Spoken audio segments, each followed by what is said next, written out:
閉じたら落ちてくガラスの迷路ひび割れた声まだ消えないまま藤た記憶誰かの夢にすり替わる名前さえ今奪われてく聞こえるか胸の奥できしむ鎖の叫び逃げないで選ぶんだ自分だけの芯を一つ書き換えられた世界で僕は僕を上書きしてくささやく嘘切り裂きながら覚めないなら夢を燃やせ一つ操られた明日に君の本と響かせてかけ違えたストーリー今塗り替えてゆけ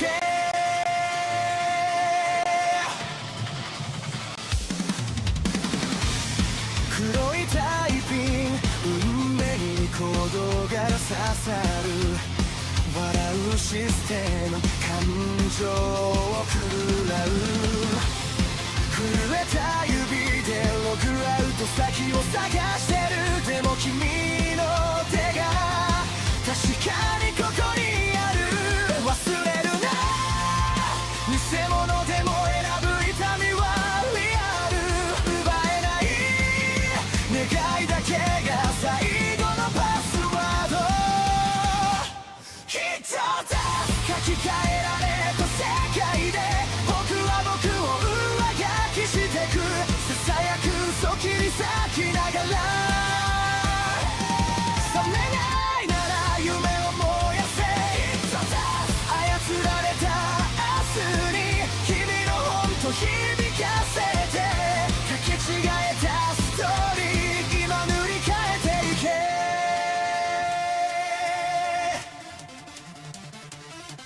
必殺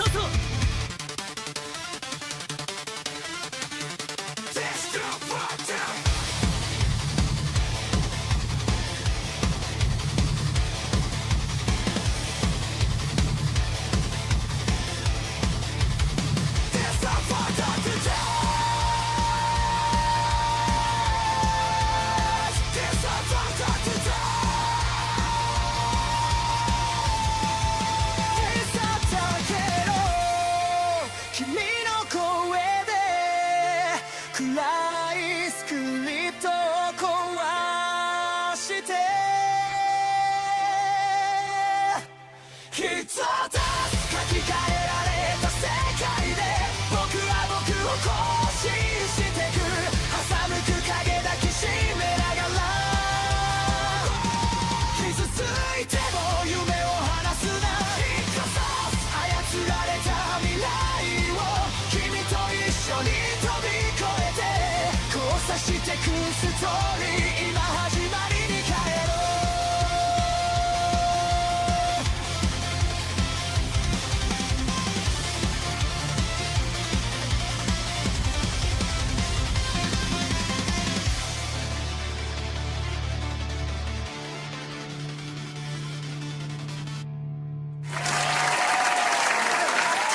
Boys! Holy snap, ladies and gentlemen. Welcome, everybody, to another episode of Hypnocast. That's right, we are live, boys. We are live, we are live, we are live. We're going to dive down the rabbit hole that is known as the incident. And oh my God. Holy shit, boys. Listen, hey, hold on. Everybody get close. Come here. Listen, guys, the month just started. Why is everything on fire? Why is everything on fire? The month literally, it just started, bro. It's July 1st. Why is everything on fire, bro? They purposely waited till July 1st, bro. That's crazy. It's crazy, bro. I don't even like what do I even say at this point? But the world's on fire. The world's completely on fire, ladies and gentlemen. In any case, boys, listen, get in here. We gotta hug it out, boys. All right, it's July 1st. We are 3 days away from one of the greatest days on the planet. All right, 3 days away. Guys, you got to get in here. We have to hug it out. We got a lot that we got to talk about. Get in here. Hurry up. Hurry up. What's taking you so long? Get in here. We gotta hug it out and listen. Hypno's so negative. What? How am I negative? Everything's on fire. Like, it's legit. It's legit on fire. Everything may be on fire, but why are you late? So me being late is worse than everything being on fire? But I'm late. I'm late because I was setting up 2 potential torture streams for a potential tier 3 that I'm thinking about doing. That I've been thinking about in the back of my mind. And I was like, let me just set it up quickly before I go live. Otherwise, I'm not going to be able to do it while I'm live. It doesn't matter. Get in here. Let's hug it out and listen very closely. If you guys are watching over on YouTube, like the stream. Let's fucking go. Let's go. Do it. Do it. If you guys are watching over on Rumble, like the stream. Do it. Do it right now. Do it right now. And if you guys are watching anywhere else, that's impossible. You're probably gay like Gilgamesh. You are gay! It's true. It's true. He's pretty gay. He's pretty gay. Guys, can I get a mic check, please? Mic check, titty check, balls check. What are we checking? What are we checking today, guys? It is, man, I mean, what else? What are we not checking today, right? Like, think about it. Think about it realistically. PlayStation just announced the death of physical media on consoles, right? PlayStation just announced, that's basically what they announced. The death of physical media is officially here. Something that we've talked about for a very long time when it comes to consoles. The death of physical media is finally here, and everybody has opinions about it. Everybody has opinions about it. It is wild what is going on right now, boys. It is wild. But we do got some other stuff. We got some other stuff we got to talk about. It's not just about the death of physical media on consoles. It's a bunch of shit, okay? But what else are we checking? What else are we checking, man? Wait, I really think it's about to do... Wait, what? I really think it's time to go do better real-life shit. Complete Control is here. Yeah, I mean, again, it's going to be interesting to see how people react to this, boys. But what else are we checking? World is on fire. Well, gaming check. Very nice. Very nice, gaming. We'll appreciate you, man. Forza Horizon 6 is eating your life. Oh, no. Oh, no. Cruising in Night City. Oh, shit. Look at that. Ron DFK. Very nice. Ponies are fuck check. They're not the only ones. Prostate check. Oh, my God. Look at that. Look at the prostate check. Mixtape check. We'll get into that. We'll get into that. Well, you are gay check. Oh, no. Balls check. Got a balls check. Thank you. Thank you. I appreciate that, my man. You're the one that admitted you're a Japanese woman with a voice changer check. Let's fucking go. Let's fucking go. Fuck Sony check. What else we got, man? I truly despise Sony check. Look at that. USA birthday month check. Very nice. Very nice. We got a snip check. Uh-oh. That's not good. We got a Jeremy Webb check ×4. Did we get a sighting of our boy? We did, man. He came... Bro, Jeremy Webb came in swinging yesterday. Out of all the days for Jeremy Webb to show up, he showed up at the finale of the tournament yesterday. And he was one of the deciding factors in the tournament yesterday. It was crazy. But yeah, Jeremy Webb's good, man. He is good. We saw him yesterday. Sony is run by Drunk Flat Worms check. Well, there you go. Sony's retarded check. I would be inclined to agree. Tifa sweep check. Absolutely, she did.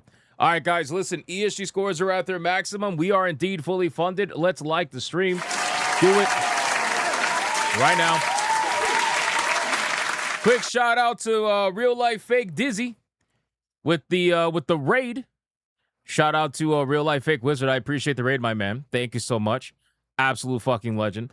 We're going to be playing some more Gears of War tomorrow with Wizard. We had a really good first stream. It was great. We're probably going to look into making it a somewhat permanent thing. That doesn't make us gay. All right? It doesn't make us gay. It just means we're going to be playing games together, which might be a little gay, depending on how far you go with it. But that's besides the point. Fuda games for Hypnotic? No, I don't want Fuda games. I'm going to deny all Fuda games. Immediately. No, it does not make us gay. Congrats. What do you mean congrats, you two? Oh, my God. Oh, my God. All right, guys, listen. We got to do the Big Army roll call, but before we do that, normally we would do Waifu Battle Tournament. We're taking a little break, all right? We're going to take a break from the Waifu Battle today. We're going to take a break from the Waifu Battle Tournaments today. We're just going to take a little bit of a break because it was chaos yesterday, all right? It's complete chaos yesterday. But I've been thinking about trying to figure out like a tier 3 because people have been saying for like 2 years now. They're like, oh, what's the tier 3? And I keep saying nothing because I didn't have anything to think of. So I figure, you know what? Fuck it. Let's try to do maybe like torture streams. Maybe for tier 3, people would want torture streams, meaning like if we get to tier 3, I have to stream whether I want to or not. A video game of your choosing, basically on Hypnotic Gaming Live right after Hypnocast. And the 2 games that I have up that everybody's been asking me for right now is Mixtape and Relooted. So maybe you could do that. You know, that's the. It's so crazy how the only thing that I could sell that I could think of is essentially chaos. Like chaos, you know what I'm saying? So I don't know. You guys like chaos? That's what you find entertaining. Now this is not gonna take over for any of our regular streams. Obviously, it's not gonna take over with that. But it should be a good time. So we'll see. We'll see. I don't expect us to hit tier 3. Just so you know, I fully like tier 1 and tier 2. That's what I'm trying to maintain. Obviously, tier 3 is just extra. We hit it, great. We don't, great. It is what it is. It is what it is. I should make more Yahweh of Hypnotic. No, you shouldn't, Yamato. Let's stop right there. Let's literally stop right there and pretend like you never said that. How about that? How about that? All right, boys. Listen. So we're gonna get into the Bigot Army roll call. Let's see who's in the chat right now, hanging out with us on this beautiful night. Who is here, boys? Let's see. Let's scroll up a little bit. We got Joker, JK. Are we gonna cry together in Gears 2? No, but we might hug each other. Gaming Wolf, what's going on, brother? How you doing? Limitless Andre, what's going on, man? Shout out to Limitless Andre. We got Tanya saying games with the gay. She also said, why are you Rickrolling me? I'm Rickrolling everybody. Matthew saying, hero please. What's going on, man? Sonia said, calling me gay. Jesus Christ, my own mods, man. What are we doing? The Fourth Wall Guy, what's going on, dude? Mad Fun Cool. Shout out to Mad Fun Cool. Appreciate you coming in, my man. Sam Fisher's here. What's going on, Sam Fisher? Shout out to you. Tinfoil Hatter. What's going on, dude? Dragon is here as well. We got Bebop. What's up, Bebop? How you doing? Kiara Lunar. What's going on, man? We got Diedrich Conic over here. Shout out to Diedrich Conic. We got our cuz in the chat as well. We got the Gaming Wolf 87. We got Jay Sims. What's going on, man? Commander Sonok is in the chat. What's going on, dude? Great Ape is in the chat. What's going on, Great Ape? We got, let me scroll down. Ali Kusanagi. Shout out to Ali Kusanagi. Appreciate you coming in, man. We got Blue Octopussy. What's going on, Blue? How are you doing? We got Fractal Mage. What's going on, Fractal Mage?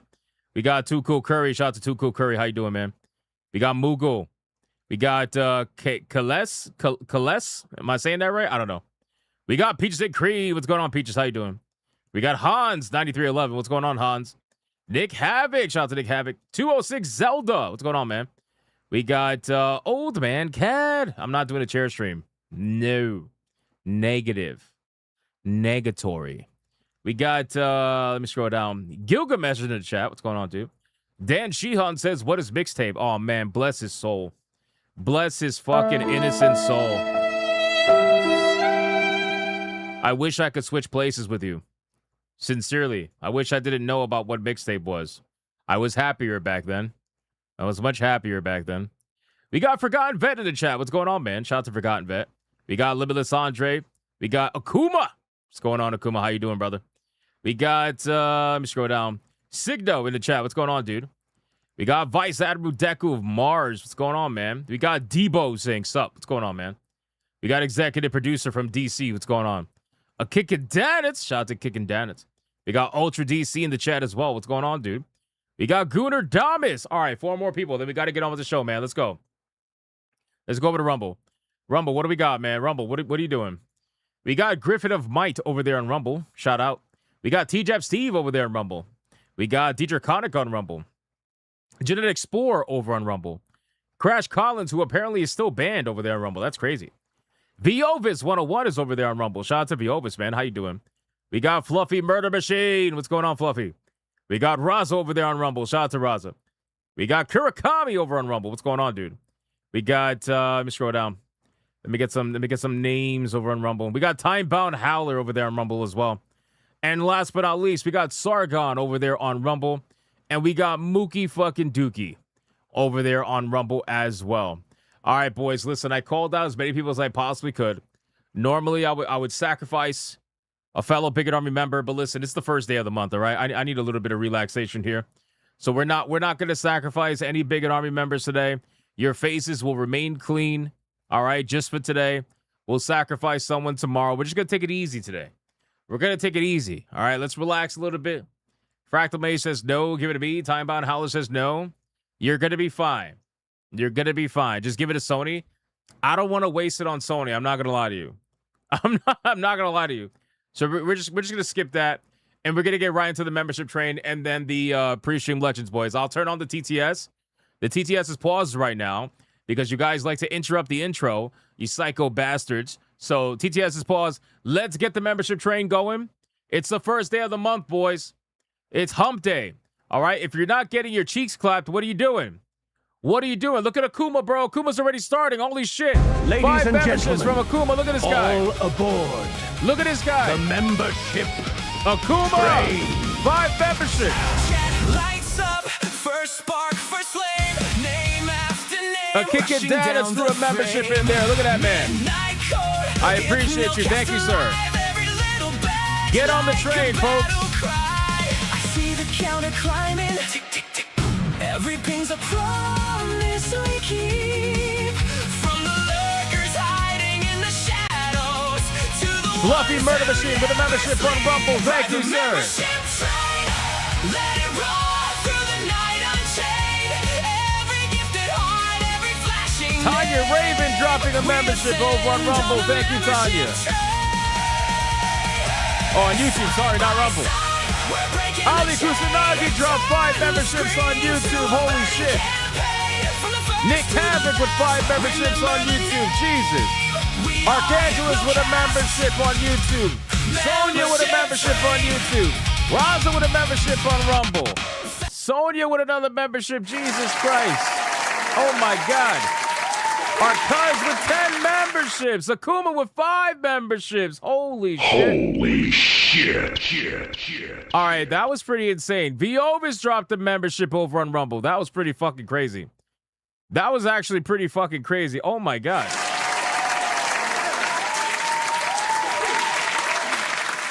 Wait, are you guys doing all these memberships because you're trying to get to tier 3? Is that what it is? Is this not from the kindness of your heart? Is Fractal Mage correct? Is that what it's about?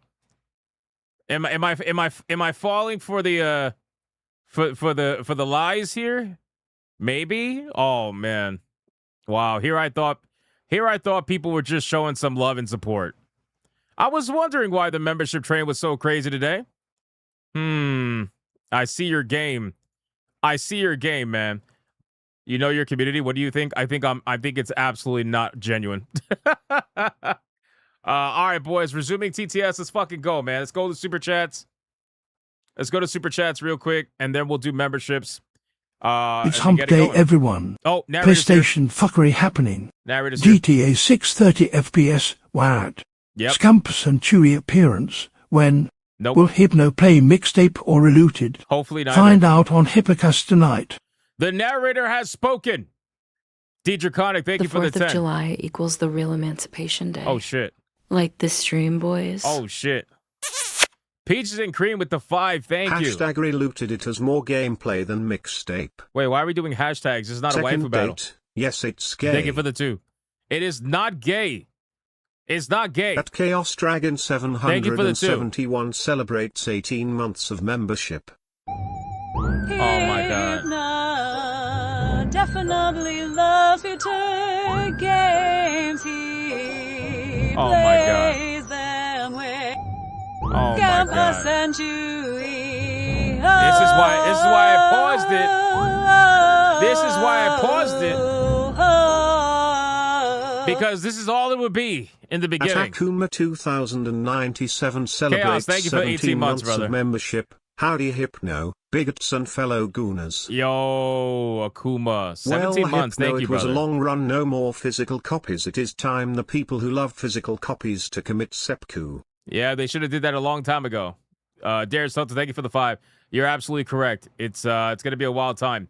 It's gonna be a wild time. All right, boys, listen. Peaches and Cream. Peaches and Cream dropped a beautiful, amazing 5 membership banger. Let's fucking go. Let's fucking go. More memberships! More membership! And considering that was the first one of the stream, you already know what that means. Fuck. I would like to see a mixture tape. I would like to see a mixture tape. Can you like shut up? Spooky, I will never zip it. Oh, he, ah. You're gonna give DSP a stroke if you keep doing that. Don't do that! Mr. Spanglish, thank you for the 5. Peaches with a 5 memberships. Let's go!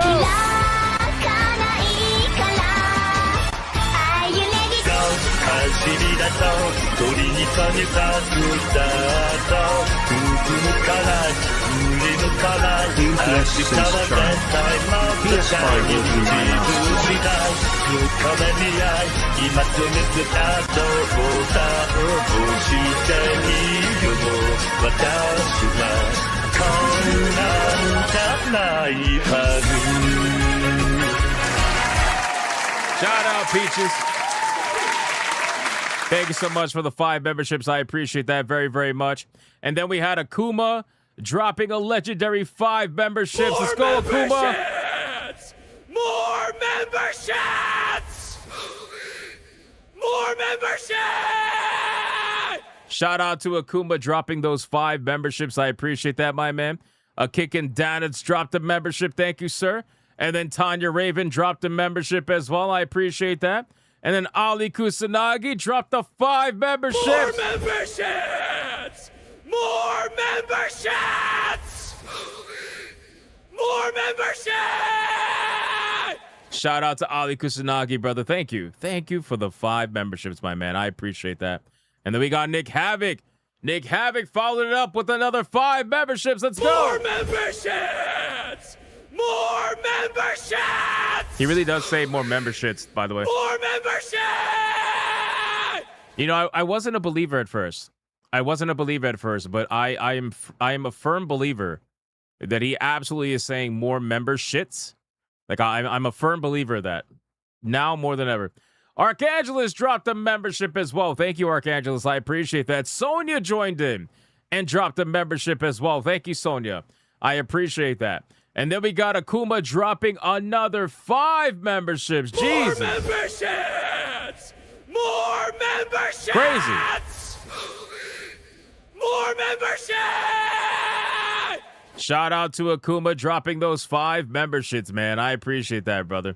And then out of nowhere, you had our cuz dropping a legendary 10. Holy shit. 10 fucking memberships, boys. Holy shit. More memberships! More memberships! More memberships!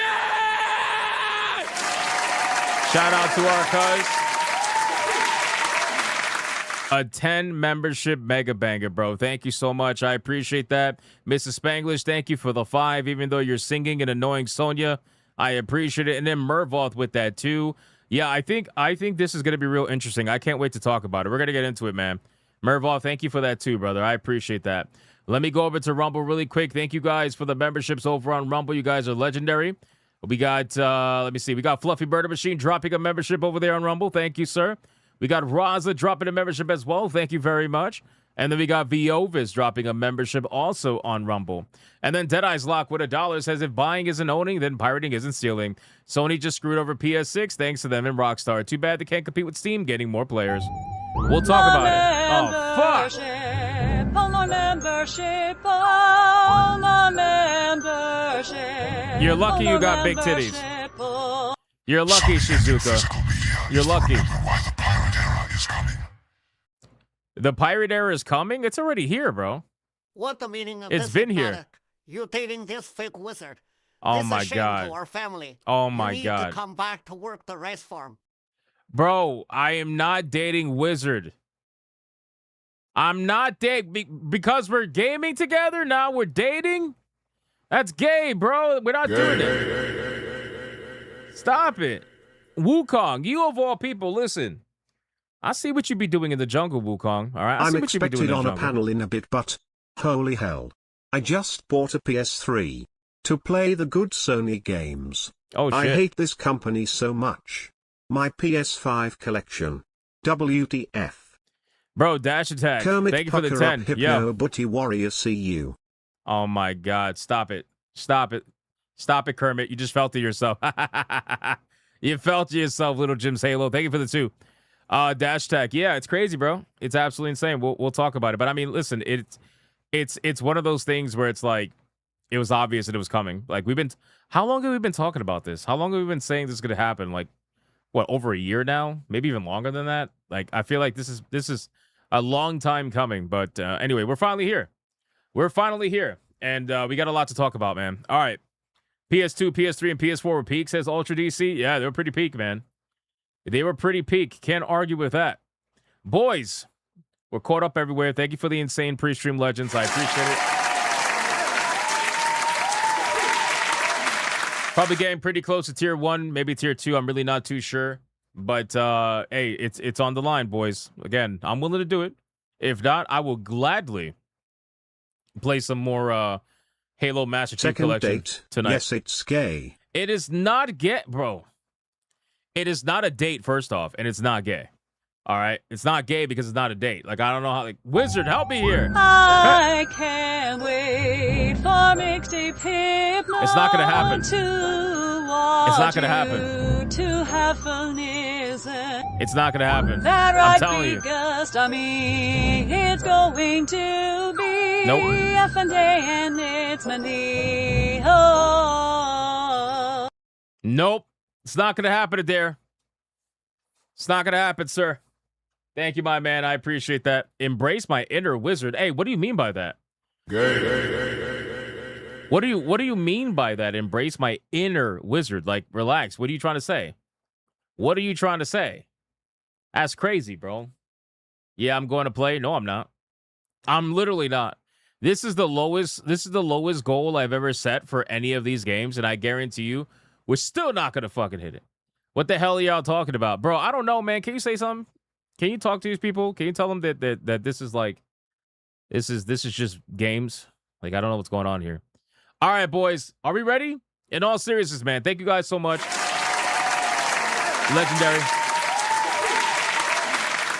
Legendary. I'm gonna pause the TTS and let's just get into some of the content and let's talk about some of the shit, man. Gay, brother? Yeah, it's very, very great. Very gay. Very gay, apparently. Very gay. Guys, let's go, man. Let's fucking go. So first and foremost, let's talk about, hold on. I wanted to cover like 1 or 2 fast topics really quick. Let me go over here. We got an update. We got an update to the Subnautica 2 situation. Hold on, what was that? What just came in? Oh, 550 joules. I can't see it. The text is so small. Setsuda, thank you for that. I appreciate that. Guys, let's get it going. Wait, so is this the reason why you won't do a waifu battle so you can try to fail it to get to tier 3? Listen, man, you don't know my secrets. You don't know my secrets, but no, I just figured we would take a break from the waifu battle for one day. All right, boys, let's talk about it.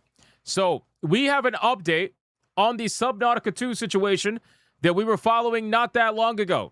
If you guys remember the whole drama that was going on with Subnautica 2 and Krafton, and it was crazy, right? It resulted in a lawsuit on all sides. It was insane, but come to find out, after more information was revealed, that the judge found out that the Krafton CEO was actually utilizing AI. I believe he was utilizing ChatGPT to essentially try to find a way to screw these people out of bonuses, right? They promised an insane bonus. They promised like a 200 some odd plus $1 million bonus if Subnautica 2 were to sell 5 million copies within a certain amount of time after entering early access, right? So the Krafton CEO tried to figure out a way to screw them and tried to use AI to figure it out. Come to find out, he actually enacted a lot of those strategies that AI gave him to try to screw these people out of the bonus. Anyway, long story short, the judge decides that they have to reinstate the CEO that was formerly there, and not only that they have to essentially allowed him to work on the game and to release the game in early access, and that he has until September of this year in order to not only release the game into early access, but to also sell 5 million copies in order to get his bonus that was owed to him and promised to him and other people, by the way. Otherwise, he wasn't going to get it, right? Well, what ended up happening was the game has blown past 5 million sales, okay? The game released and did over 5 million sales already. I think it's nearing 6 million sales at this point. Subnautica 2, for all intents and purposes, was a massive hit. Now, because of all that, we now have the final culmination of all of this. This got to be the last story. I swear to God, if anything else comes out from this, I'm going to be shocked. But the final story to this is that the developers have officially won, okay, including the CEOs, and Krafton is going to have to pay the entire team significantly more bonuses than they previously planned, but the CEO is still leaving after the settlement. So the CEO basically got rehired. He came in, put his dick on the table, released the game, got the game to 5 million plus sales. He's taking the money, and he's getting the fuck out. Now, this also answers one of my questions that I had, because when we were covering this situation, one of my questions was, what is going to happen afterwards, right? Because there's no way that you can have this CEO who was essentially, they tried to screw him over. There's no way you can have this guy working with Krafton, right? There's no way. Like, how would you, that's going to be a really hostile work environment. So how would you stick around, right? And that was one of the questions I had. Like, is he going to stick around, or is he going to just do the job, take the money, and leave? It looks like he's going to just take the money and leave. So there goes that. Now, this also brings up the question, like, what's going to happen afterwards when the game, obviously this is an early access video game, right? So this game needs work, and it needs updates. Like, what's going to happen with this team, especially after they realize with the lawsuit that happened that Krafton tried to screw them, right? Why would this team want to work for Krafton after realizing that Krafton tried to screw not only the CEO, but essentially everybody else who was going to benefit from that bonus? It's going to be quite an interesting scenario. But anyway, Krafton and Unknown Worlds lawsuit orbited a $250 million payout, and the Subnautica 2's protracted legal battle has now come to an end. Publisher Krafton will now pay the developers at Studio Unknown Worlds even more than what was previously planned. Insane. As Bloomberg reports, after speaking with Fire, then reinstated CEO Ted Gill, Krafton agreed to a legal settlement with Gill and fellow ousted co-founders Charlie Cleveland and Max McGuire. The entire development team at Unknown Worlds, riding high on a huge Steam early access launch that has utterly eclipsed the original Subnautica, are also in for a big payday. Now, the interesting thing is that this particular let me fix this stupid thing, this pop-up. There we go. Sorry about that. So this particular situation, they initially promised that the CEO that was going to get the money, right? It was him and 2 other executives.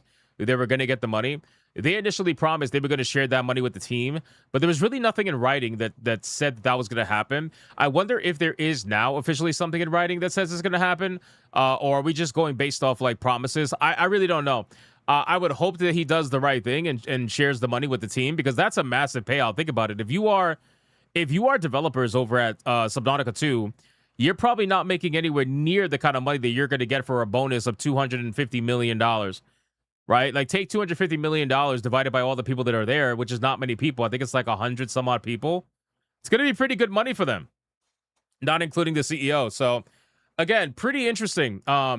Gill does say that Subnautica 2 team will be compensated significantly more than specified in the terms of Krafton's original acquisition agreement, with further incentives to come. Additionally, this bonus will now be paid out to everyone at the studio, and not just Gill, Cleveland, and McGuire, which is what I was saying before, and the devs who were at Unknown Worlds at the time of the acquisition in 2021. In other words, after all that noise, the devs get their bonus and the founders get a settlement. That is fucking awesome, bro. That is awesome. I mean, this is ironically probably the best way that this story could have ended, and this has been a wild one. We've been following this for over 6 months, I think, at this point. Over 6 months we've been following this, so this is probably the best way that this could have ended, and we really don't get to see this end this way usually, so that's a pretty big deal. The whole mess orbited that $250 million earn-out payment, which would have seen Krafton award Unknown Worlds large bonuses if it hit certain revenue milestones by a specific deadline. And with over 4 million copies sold in just the week of launch, Subnautica 2 has been a smashing success and certainly looked poised to hit those milestones, which it probably already did. If they're getting ready to pay, if they're like getting ready to pony up the money, this game has already hit those milestones. There's no doubt about it, right? Like I could bring up SteamDB, and I'll do that right now because I haven't looked at Subnautica in a little bit, so we can kind of just take a look together and see. But Subnautica 2, first off, that's insane. I mean, what a drop off. But I also understand it's early access. But number two, again, 467,582 2 months ago is what this game opened at. But because it has barely any content and it's an early access video game, it completely dropped off. But it really doesn't matter because the sales of the games reflect it. And it's estimated anywhere between 4 to 4.5 million copies sold. I'm sure it's going to be more than that when you factor everything in. I'm sure. So even if this game dies, it doesn't matter because the developers are getting their payday, and Krafton essentially lost all the money from the sales that the game had. Because think about it. If you take, how much is this game? If you take $29.99, you times it by 5 million, you're still not going to get to that $250 million bonus. So Krafton had to pay. I don't know why they made that promise. That's such an insane bonus to me. It really doesn't make any sense, but it is what it is. They got to pay it, so there's nothing they could do about it at this point. But that's basically it, man. I think this is a good way to end the story, and I don't really think anything else is going to come from this, to be honest with you. So that's basically it. We don't really see this happen too often, but today we did. So there you go. Krafton gets felted, Subnautica 2 devs get paid, and everybody moves on. Everybody moves on. Let's resume the queue real quick. Cover all the last ones. Chibo celebrates 2 months of membership. Yo. Chewy, I suppose that's how the coral crumbles sometimes. What? Did you felt yourself? No, Sanikin. No, Sanikin felted himself. That's not good. Thank you for 2 months. I appreciate that, my man. You are a legend. Thank you, my man. All right, boys. Let's X out of this. I don't think anything on Rumble. Let me just double check really fast. Nope. Deadeye's Lock was the okay. All right, I'm pausing again. TTS. Let's continue. All right, guys. What do we want to talk about next? Let's talk about. Should we just fucking go for it? Should we just go for it? Should we just go for like the PlayStation story? Fuck it. Why not? Right? You want to just go for the PlayStation story? Let's do it. Let's do it. Let's do it early. Let's do it early so that everybody can leave after they hear the story. And that way I don't have to get tier 3 and have to play this fucking game. Guys, listen. No, in all seriousness, let's talk about it, man. The hour-long topic of Sony. I know, bro. I know. Let's talk about it. Let's go over it. We also got to cover Xbox too, because Xbox is following suit. Although it's a little bit of, the whole like Xbox is following suit thing. There's more to it than meets the eye. But anyway, we'll cover this. All right, boys. Let's just start off with the banger. Fuck it. Why not? All right, guys. Here we go. Okay, we're good.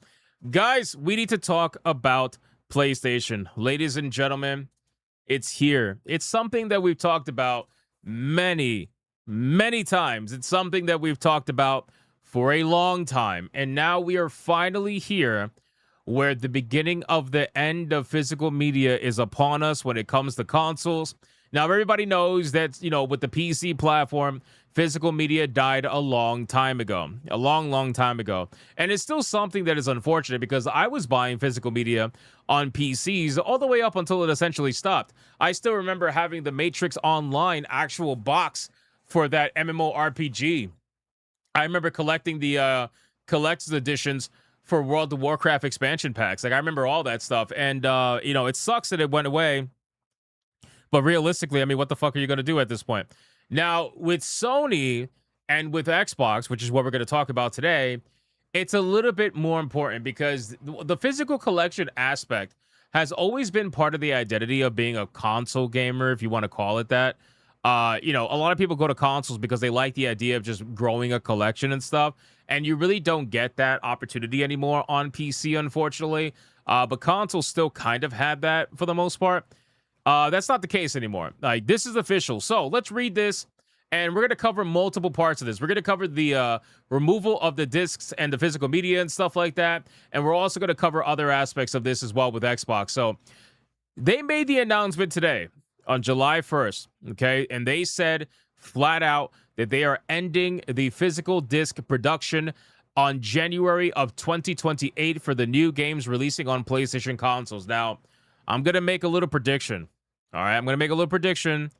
And I said this on Griffcast when I was streaming Creasol earlier. My prediction is that 2028, that is the year of the next-gen consoles. That is my prediction. I know that might seem a little early, but it's really not. Because there was rumors it was going to be 2027. But I think now 2028 is going to be their estimated year for these new consoles. I think these new consoles, they had it planned from the beginning to not have a physical disc drive. I think that was the plan from the start. And they were waiting for the announcement of Grand Theft Auto 6 in order for them to justify why they're no longer going with the physical disc, right? Because they basically waited to see if Grand Theft Auto could get away with it. Once they realized that Grand Theft Auto got away with it, well, now they feel like they could just pull the Band-Aid off and go for the ultimate plan. And this has always been the ultimate plan, okay? These companies have, like, salivated at the idea of being able to take away physical product. They've salivated at the idea of being able to have complete control over something they sell you. They salivated at it, right? Like they love that idea. They also love the idea of stopping you from being able to trade video games. It is so ironic because PlayStation, not even that long ago, brother, do you guys remember this video? Remember this? Not that long ago? This is how you share your games on PS4.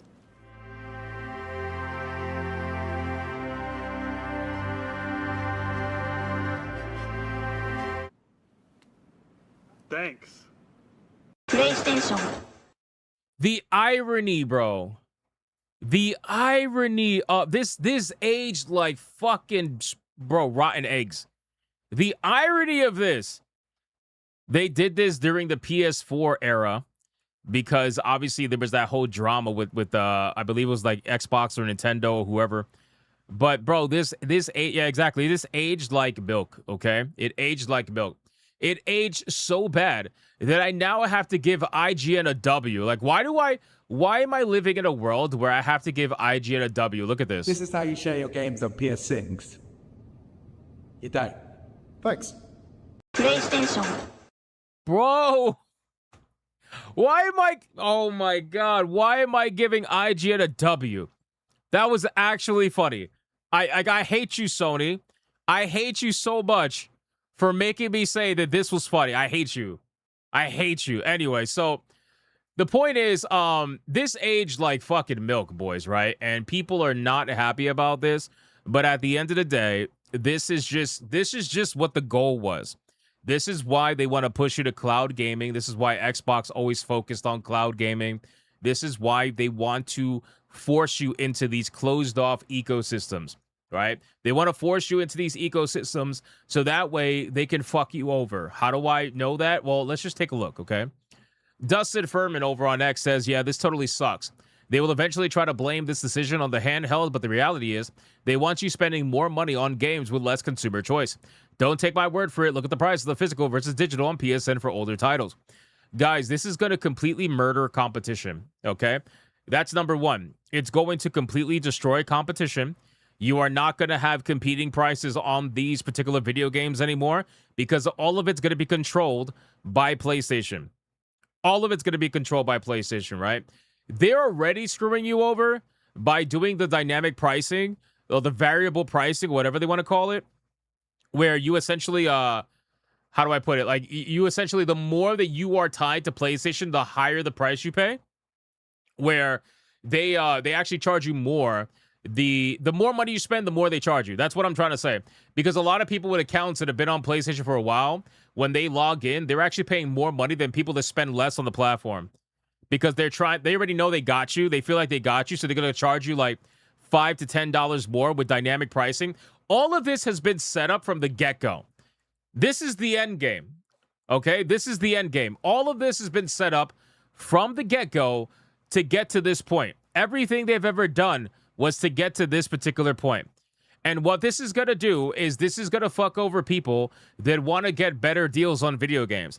Because I already heard somebody saying on Twitter, they were saying something along the lines of like, well, what's the big deal? If you're going to buy a PlayStation game, you could just buy it from PlayStation. Yeah, and that the store has sales too. The store has sales. Okay, nobody's saying the store doesn't have sales.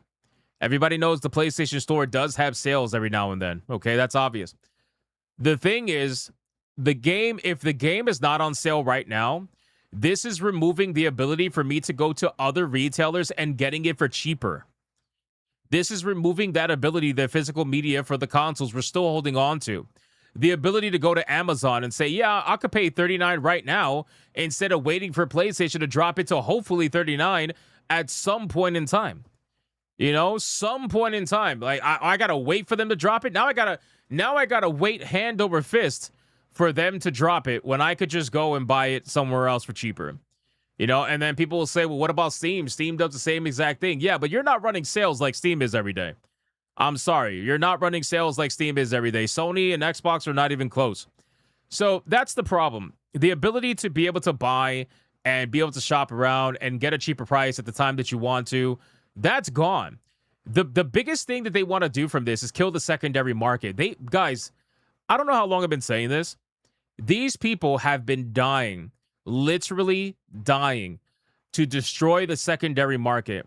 They have been desperate to get rid of the secondary market because in their mind, if they can charge more per unit and get less sales by eliminating losing money to used copy sales, they will do it.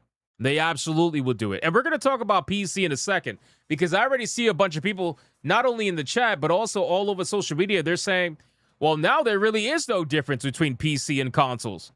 Well, I mean, there is, but you know what I'm saying? Like from a consumer standpoint, there's no difference, right? Everything is digital. So at this point, a lot of people are saying, well, I might as well get a PC. And that's exactly what people are saying. A lot of people are saying this. So anyway, so this is just overall, like, it's a really stupid thing, but we knew it was coming. We knew it was coming. And this is just, this is them ripping off the Band-Aid at this point. But let me show you some egregious examples. So like Astrobot, $60 on the PlayStation Store, $39 on sale on Amazon. Physical, by the way. God of War Ragnarok. Now, this is what it's really about. What do you guys notice about God of War Ragnarok? God of War Ragnarok, you could buy for $70 digital, right? Or you could buy it for $32 on Amazon physical. Or this is what they really want. It's included in PlayStation Plus Extra. That is what they really want, right? So like this is bro, this is amazing. It really is. Like this is all the strategy in order to push people into their ecosystem of PlayStation Plus. Remember when PlayStation had that interview recently, basically acknowledging what they're going to be doing to counter the increased hardware costs? And they just flat out said, we're going to focus on, monetizing our user base. They're going to focus on monetizing their user base. That's what it's going to be. They're going to focus on monetizing the people that stick around on PlayStation, and they're going to just charge you more. And how are they going to do that? By eliminating options for you to pay less. That's what they're going to do. You know? So it's honestly, it's incredible. It really is incredible. But I mean, what are the PlayStation users going to do? They're not going to be able to do anything at this point other than just potentially leave and cancel PlayStation Plus, which some people are doing, but it depends on how many people do it, you know? So that's another example. Gran Turismo 7, brother, $69.99. You could get it for $38.99 on Amazon on sale, right? This one's really egregious, bro. This is so fucking disgustingly egregious. The Last of Us Part 1. We're not even talking about Part 2. The Last of Us Part 1, okay? Full price, $70. You could get it for $34 on sale on Amazon. They want you to pay full price for Last of Us Part 1. Like, I want to vomit just thinking about it, right? Or, keyword or, it's included in the PlayStation Plus Extra. Which, again, this is what they really want you. They want you to look at these high prices. And they want you to think in your mind that the PlayStation Plus monthly subscription is the better deal. That's why they do this. That's why they keep the prices high more often than compared to Steam. because Steam doesn't have a subscription service, so they got to make their money just based off the store. Whereas with PlayStation and Xbox, well, they got Game Pass and they got PlayStation Plus, so they want you to look at these high prices and say, ooh, that's really high. How much is the plan, though? Okay, I'll just do the plan. And that's essentially what they're doing. So all of this is just, it's pure chaos, right? And people look at this, they're like, what the fuck is going on? Oh, by the way, sorry to tell PlayStation, you're on the naughty list, bitches. You're on the naughty list, okay? Even Santa is sick of your ass, all right? Santa can't fucking stand you. Anyway, so let's talk about this. Now, one of the most beautiful things about all of this is that they're actually blaming you. They're blaming the consumer, right? I have a couple of issues with this. Like, is it the consumer's fault? Completely? No. Partially? Yes. Yes, I do kind of think like it is definitely partially the consumer's fault, right? But they're blaming you. They're essentially trying to say this is due to shifting trends in consumer preference. Now, the reason why I don't fully agree with this is because let's say that you're taking, I don't know, like some analytics. You're like looking at analytics and you're saying, all right, well, 85% of people buy digital, right? 85% of people buy digital and the other 15% buy physical, right? And they keep peddling this story. They keep pushing it over and over and over. They keep saying that this is the shifting consumer habits. And then they use these analytics to justify taking away physical, right? But see, the problem I have with this is that your numbers are naturally going to be skewed a little bit because, yes, I understand people do buy digital in today's world because convenience sells. This is one of the arguments I was having with the Steam machine, right? People didn't understand why the Steam machine was the price that it was, and that's because convenience sells. Having that extremely small box, even if it's not worth it to you, is going to be worth it a lot to someone to have that little small box be able to do what it does. So convenience sells. Same thing with digital versus physical. However, my concern and my issue with these numbers that they have is that let's not pretend that the console manufacturers and the studios have not been pushing digital as well. It's very easy for the digital numbers to be skewed when you incentivize digital over physical on almost every turn. They constantly incentivize digital sales.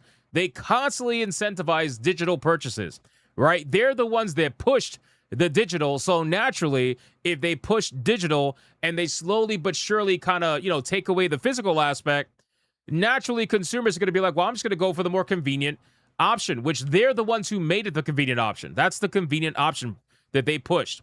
So yes, it is partially consumers' faults. Absolutely. Because unfortunately, convenience does sell. And there really isn't anything more to it than that. However, at the end of the day, the companies that are selling the convenience, they know exactly what they're doing because they're slowly but surely egging people towards that end goal, which is we're here now. Like, this is the end goal. The end goal is let's kill off physical media for good, and we now destroy the used market. And now in order to buy new, they have to buy it directly from us, whether from some sort of like key code that we sell to retailers or directly from our store. But at the end of the day, they don't own anything. They have no physical copies, and they've already been doing this. By the way, they've already been doing this. You have a bunch of physical disc copies for video games that barely have any data on it. Or they'll have like 15% of the data. And all you're doing is buying a disc that allows you to download the game when you put the disc in the console. They've been doing this for a long time. I think that what they believe is that this is somehow going to allow them to increase their ability to monetize while reducing costs. I think that they think that this is going to reduce piracy, that this is going to reduce overall the use market. Well, not reduce it, completely kill it. It's gone, like it's over. And they think that people are more likely to buy these games at full price if they don't have access to buy these games anywhere else, which might be true, but I don't know. That remains to be seen, right? We got to see what people actually end up doing. So, because think about it. Let's say The Last of Us was $70 digitally, which we just saw, and you didn't have access to buy The Last of Us anywhere else. Would you pay that $70 if you wanted to play The Last of Us? Or would you wait for like the 2 sales that PlayStation has that may discount The Last of Us? Or would you fall for it and go for the subscription model? I know a lot of people are going to say no in the chat, but realistically, you got to think like a normie. You got to think like a normie. And that's what they're really going for, in my opinion. So in any case, with all that being said, now you have Xbox, okay? Xbox is supposedly following suit. It's not just PlayStation that's doing this, it's Xbox. There's rumors that Xbox is also going to be completely removing their physical copies. However, the thing is, people don't realize that Xbox was actually the one that kind of started this first. Xbox hasn't really been releasing physical copies for a lot of their major video games. They've only been doing it digitally. Now, they've been releasing physical copies for some of their games, but the majority of them, I mean, the running joke is that if you want a physical copy for an Xbox game, you had to go to PlayStation. Now, you don't have that option anymore, right? So Xbox actually kind of started this first. PlayStation just ripped off the whole Band-Aid, and now Xbox was like, all right, we're just going to rip off the whole Band-Aid too now at this point. They haven't really confirmed that yet, but I'm pretty sure that's what's coming. I'm also pretty sure that they're going to be raising the price of PlayStation hardware and also PlayStation Plus. I've been saying this for like, I don't know, it's like 2, 3, 4 weeks now. At this point, they're going to raise the price, guaranteed, of the PlayStation hardware and PlayStation Plus. If they don't do it before GTA releases, I would be highly shocked.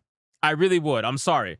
I would be highly shocked if they don't do it. Like, I understand PlayStation has a deal with Grand Theft Auto in a way because a lot of the advertising is specifically tailored towards PlayStation, and they don't even fucking acknowledge Xbox. But, you know, I really think that that's going to happen, and I would be super shocked if it doesn't. But even if it doesn't, I mean, we are just cooked, boys, at this point. And I think what happens is a lot of people are going to look at this, and they're going to say, you know what? Maybe PC gaming isn't so bad. You know, like if I can't start collecting, like I know there's going to be people that are going to defend this. They're going to be like, I don't care. You know, I don't care about getting physical games. It's so convenient to buy digital games, blah, blah, blah, whatever. Listen, I've been buying digital games for many, many, many, many years. Okay. Granted, I've been buying them at like super fucking cheap prices.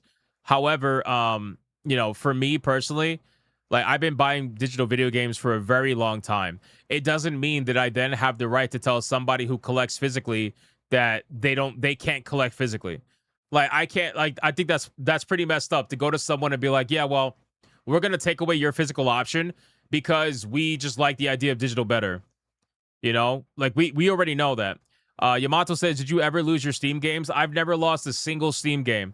Even when the licenses ran out or whatever the case would be, or the games got banned or anything like that, Steam has never once taken away any video game from my library that was purchased and then removed from their store. Never has happened. I don't think it's going to happen. But again, just never has happened. I've always kept it in my library. But anyway, so again, if you now have to only buy digital all across the board, I think there's going to be a lot of people that are going to be looking at this and starting to ask questions that they weren't asking before. If somebody was not exploring PC gaming, but perhaps they had like a little inkling in the back of their mind, and the physical aspect of consoles was the only thing that was really holding them to that platform, with that being gone, you might lose those people. This is why it's amazing that Steam has continued to grow so much to the level that it has, while essentially doing nothing to compete, really. Like, they're not even trying. Because they're not a hardware company. But it's, again, they're not even trying, and they still have the bigger platform. I know that it's only 15%, right? According to them, only 15%. But guys, think about this. 15% is still a lot of people, right?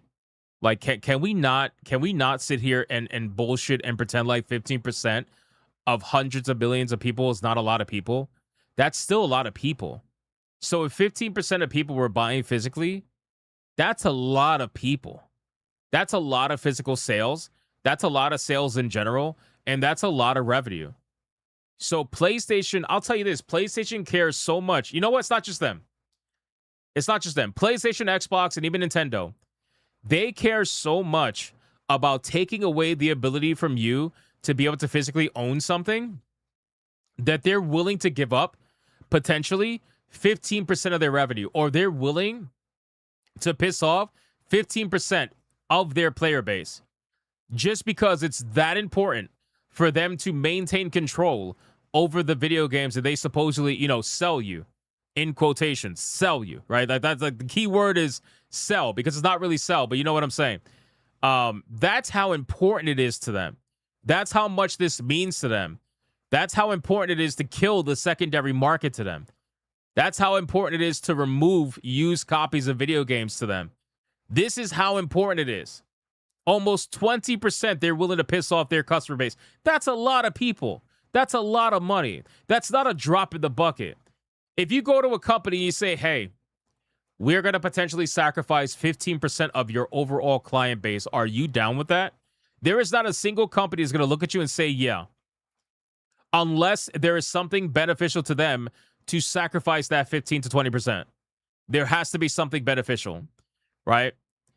Tinfoil says, yeah, they don't care about the minority. If you think they don't care about that money, I think that's insane. They absolutely do care about that money. But there's something else they care about more than the money, which is the control over the product, the control over the video games, the control over the services, and the control over you. They care more about that than the actual like money that comes from that 15 to 20% people. You know? I think this is kind of crazy because it also boils down to who is doing it, right? Every company at this point now is doing digital only, right? Steam has been doing it for a long time, obviously. Epic Games does it. PlayStation's doing it now. Xbox doing it now. Nintendo's essentially kind of almost doing it. I'm sure they're going to pull the plug at some point, right? So everybody's doing it now. So now it comes down to who treats you with the most respect when selling and purchasing those digital video games. Who treats you with the most respect? And from what I've seen, PlayStation will not hesitate to remove something from their digital library and take it out of your library after you pay for it. I mean, we literally just saw what happened with PlayStation where they got rid of 500 movies. Now, again, they got rid of it because they lost the license with that particular company. So it's really like that company's fault. But at the end of the day, I've seen licenses expire with Steam, right? And they still don't take it out of your library. So it kind of like, and then you have GOG on top of that too, where you actually own your video games. Bro, GOG is looking like gold right now. I'm not even kidding. GOG is straight up looking like gold right now. Where now you can own these games and you don't got to worry about any of that. Bro, if GOG doesn't explode from this, I would be genuinely shocked. I would be shocked because they're offering something that is now a hot commodity, which is digital ownership of video games. That is a hot commodity right now that they've officially gotten rid of the physical media on the console side of things. So that is a hot commodity. And if you tell somebody who has consoles only that are thinking about getting into PC gaming, if you tell them about GOG and how they may not have a ton of games, but the games you can buy, some of them are AAA too on top of that, and you'll own them. You don't have to worry about DRM or anything like that. It's huge, man. It's huge. So hopefully they continue to grow. And if I was GOG, I would take advantage of this. I would run the craziest PR spin on this that I possibly could against PlayStation and just shit on them. To be real, just shit on them and kind of make it happen because it's very important. I always have said for the longest time that I think they offer something really important. And it's amazing how they have like probably 1/100th of the money Epic Games have, and yet they've already done more important things for the PC platform than Epic Games ever did, right? So really important. But anyway, Xbox is also, just so you guys are aware, apparently testing a new feature. All right, they're testing a game-changing feature that apparently is going to allow you to digitize your physical games. Now, that would be pretty crazy. If Xbox pulls that off and they allow you to digitize the physical games that you own on Xbox One and Xbox Series X, that's going to be pretty huge too, because that's going to be a way to essentially copy your game onto the platform while still maintaining physical ownership of some of these older games. But again, it all just depends on how it works, right? But it says possibly it's going to encourage existing owners to upgrade to the next generation of Xbox. Xbox has a new system in development called Project Helix, which will be the successor of the Xbox X and S. Details about the system are limited at this time, but the company is already starting to build hype for the console ahead of the full reveal. Again, I want to reiterate that it's in my opinion that these consoles are coming in 2028. Flat out. Like now that we know what is happening, and they put that date on it, I think these consoles are absolutely coming in 2028. Like there's no doubt about it in my mind at this point. 2028 is gonna be the time where you're gonna have the next gen consoles, which means that they're gonna have all their major final releases. You're gonna have GTA, Wolverine, Intergalactic, The Heretic Prophet, if that shit ever gets made. Although that might be a PS6 title at this point. Bro, this generation was terrible. It was terrible. You look back and you could probably count the amount of special exclusive video games, if you want to call them special, but like exclusive video games on two hands. You could probably count them on two hands for this generation. It's crazy. It's absolutely insane. No, not even Final Fantasy anymore, Yamato, because Final Fantasy is available everywhere. That's not even that. You know, it was so bad.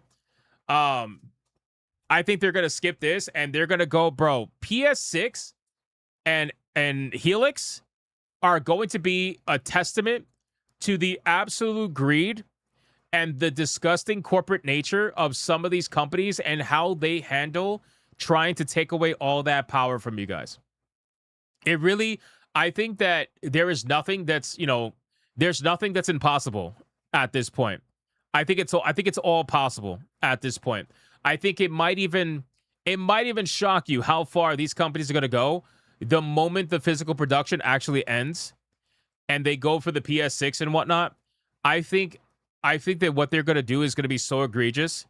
People are going to be looking at it like, damn, I weep for the future. I weep for the future. Because, dude, like, obviously a lot of us remember what it was like to grow up with physical video games. And I understand we live in a world where kids these days, they don't even know what it's like to have a physical copy of a video game half the time. A lot of them play digital. They play free-to-play digital games or whatever, or Roblox or whatever the fuck. Like, I get that. But, man, it's just that they're too young to understand exactly what they're losing. They're too young to understand. They don't know what it means that you will own nothing and be happy. Like, bro, Ubisoft is probably gooning right now. I'm not even kidding. Ubisoft is gooning right now. Remember when the one of the executives over there said that gamers have to be comfortable not owning their video games? Well, guess what? We are here now. We've been here for a while, but now there is literally nothing else. There's nothing else. Like, this is it. This is where we're at now. So again, I'm not going to sit here and pretend like I didn't see this coming. We all saw this coming. We knew it was going to happen, especially when they started removing physical video games from collector's editions of video games. The moment I saw that, I'm like, dude, they really want to get rid of physical video games. They want to get rid of it so bad, and they're just waiting for the right moment. And GTA 6 was that catalyst to be the right moment. They may not have been the one that caused it. I just want to make sure people understand. GTA 6 is not the one that caused it. They're just the one that solidified it. They're the ones that allowed these people to be like, yep, the time is now. The time is now. Let's go. Let's rip the fucking Band-Aid off. July 1st, we're pissing off everybody. But they'll get over it. That's basically what they're thinking. People are going to get over it. And before you know it, they'll have full control over everything. So, anyway, now this brings up the conversation ultimately about the ecosystems that are out there, right? Because this is kind of what I want to drive home with this conversation with you guys. Think about the ecosystems that are out there. Think about PlayStation, think about Xbox and all that. They just became even more closed off than they already were. So when you decide to buy a PlayStation, Xbox, or a Nintendo, you are 100% going all in at that point. Because there is no going to be, aside from like live service video games, there's going to be no interchanging. This is going to be extremely closed off, more than they ever were, number one. And I think the only real like company that has any sort of identity left is probably Nintendo. Maybe, as much as I hate to say it, it's probably Nintendo. Nintendo, I mean, they're closed off, don't get me wrong, but like in terms of an identity, like you look at a Nintendo game, you know it's Nintendo. So, like, in terms of identity, I feel like Nintendo's the only one that really has it. PC gaming never had an identity because they're all over the place. It's open-ended. And that's the entire point of it. Like the entire point of PC gaming is to be open-ended and free. So PlayStation and Xbox now, at this point, without those physical games, to at least just differentiate them a little bit, you guys are digital retailers at this point. So now you're really going to blend in with everybody. I don't know. It's going to be really interesting.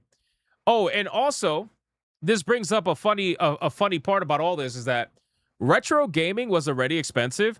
I don't know if you guys have tried to collect retro video games recently, but retro video games, it's already expensive. What this is about to do is explode the retro video game market more than it already was. If you guys have retro video games in your collection, bro, you guys, you're millionaires. You're millionaires. Let me some money. No, seriously, it's gonna be crazy.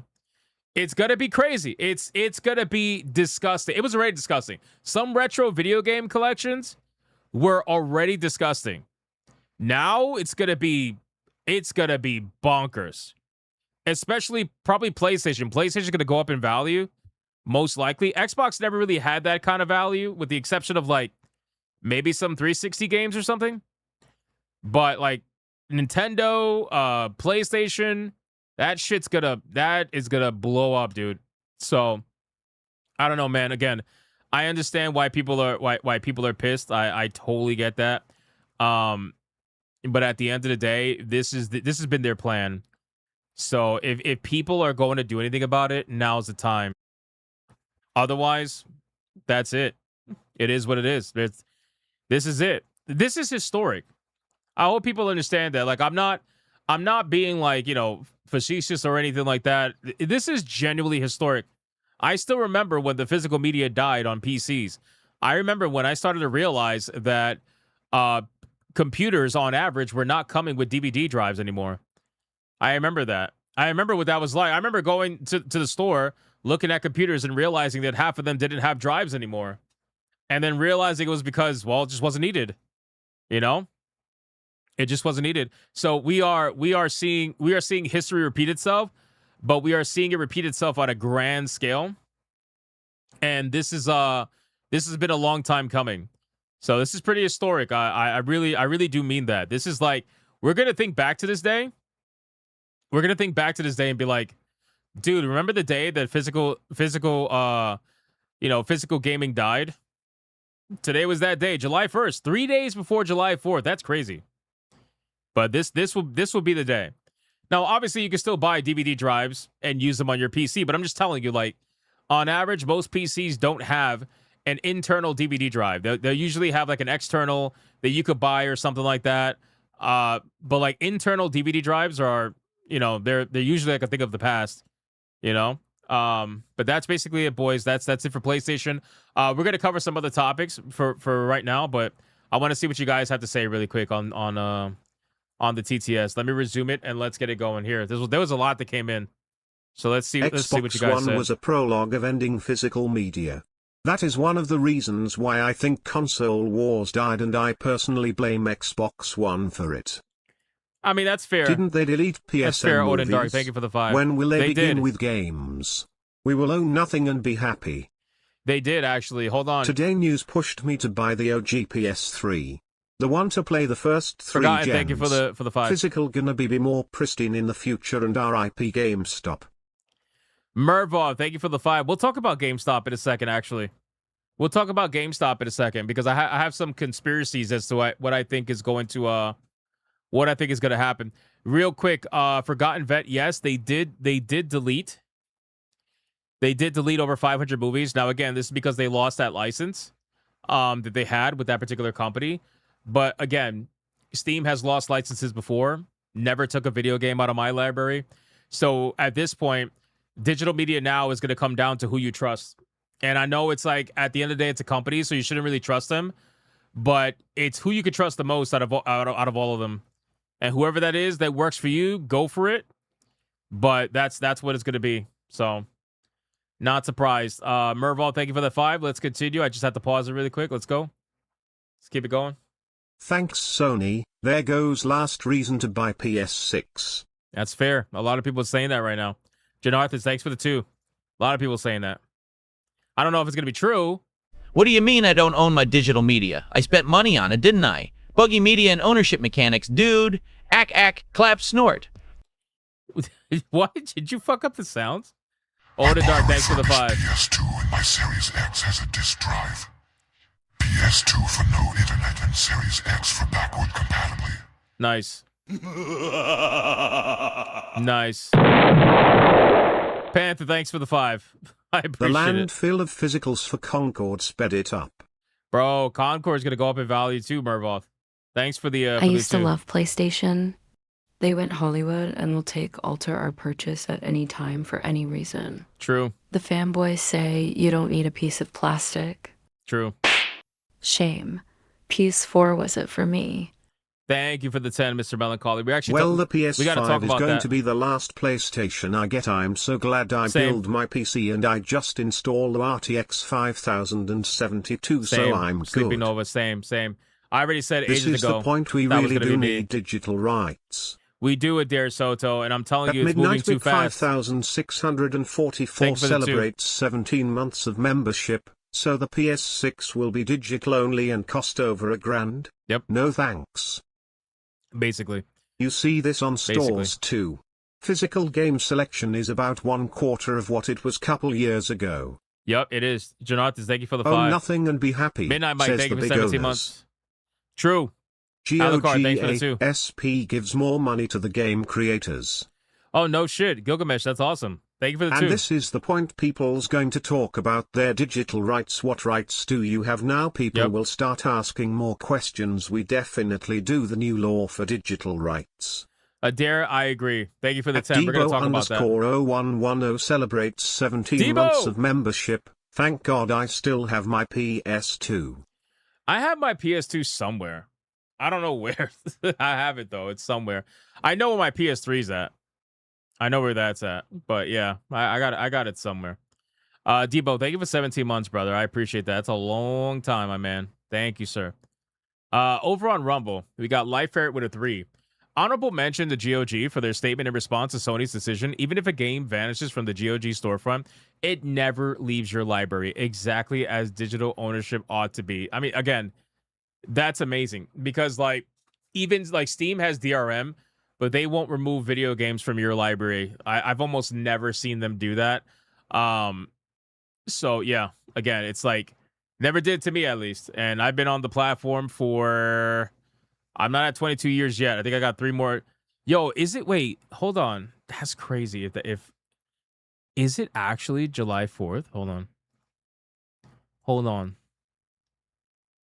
Ah, darn. It's July 5th. Damn, I was about to say, bro, when I was younger, I must have had such an amazing July 4th that I wanted to celebrate it with guns, and I immediately downloaded Steam and played Counter-Strike the day after. I must have been like, Merca, fuck yeah, just start shooting people. I'm gonna get those terrorists. Anyway, all right, let's continue. Life Area, thank you for the 3. I appreciate that. Where are we at? Let me scroll down on Rumble. Customers did this to themselves in a way, out of convenience. In a way. If physical sales were higher, they wouldn't feel safe doing this. Not defending Sony toe. See, but again, that mindset, not necessarily again, nothing wrong with what you're saying. That mindset, though, is putting all the blame on the buyers and none of the blame on the companies that purposely pushed that particular convenience. They pushed digital sales. They continued to just move the needle because they knew what the end goal was. And they wanted to get there. They weren't going to be able to get there immediately. You can't get there immediately. Almost never. You can't move too fast. Otherwise, people get pissed. It's not worth it. So they purposely moved the needle towards digital retail. And now, over time, people will naturally go towards the convenient purchase or I should say the incentivized purchase. So if you go for the incentivized purchase and they're incentivizing digital, it's only a matter of time before the majority becomes digital. That was the goal. And then once it gets to that 80-90% range, they completely kill off physical. And now we're here, Now we're here. That's the strategy, I guess. So there it is. But McKee, thank you for the 5, brother. I appreciate that, man. I get what you're saying. I get what you're saying. Let me wait, what Sam Fisher says. Hold on, let me bring it up. If not a console fanboys keep defending, and now we're here. Digital game. Hold on, there, something 1 second. Now we're here. I don't want to hear shit from them at this point. You get what you pay for. Oh yeah, no, there's always gonna be people that are gonna eat it up. Obviously, there's gonna be people that are gonna eat it up. I fully expect that. And you know, in today's modern world, where a lot of kids have grown up not even like experiencing physical media, they don't care.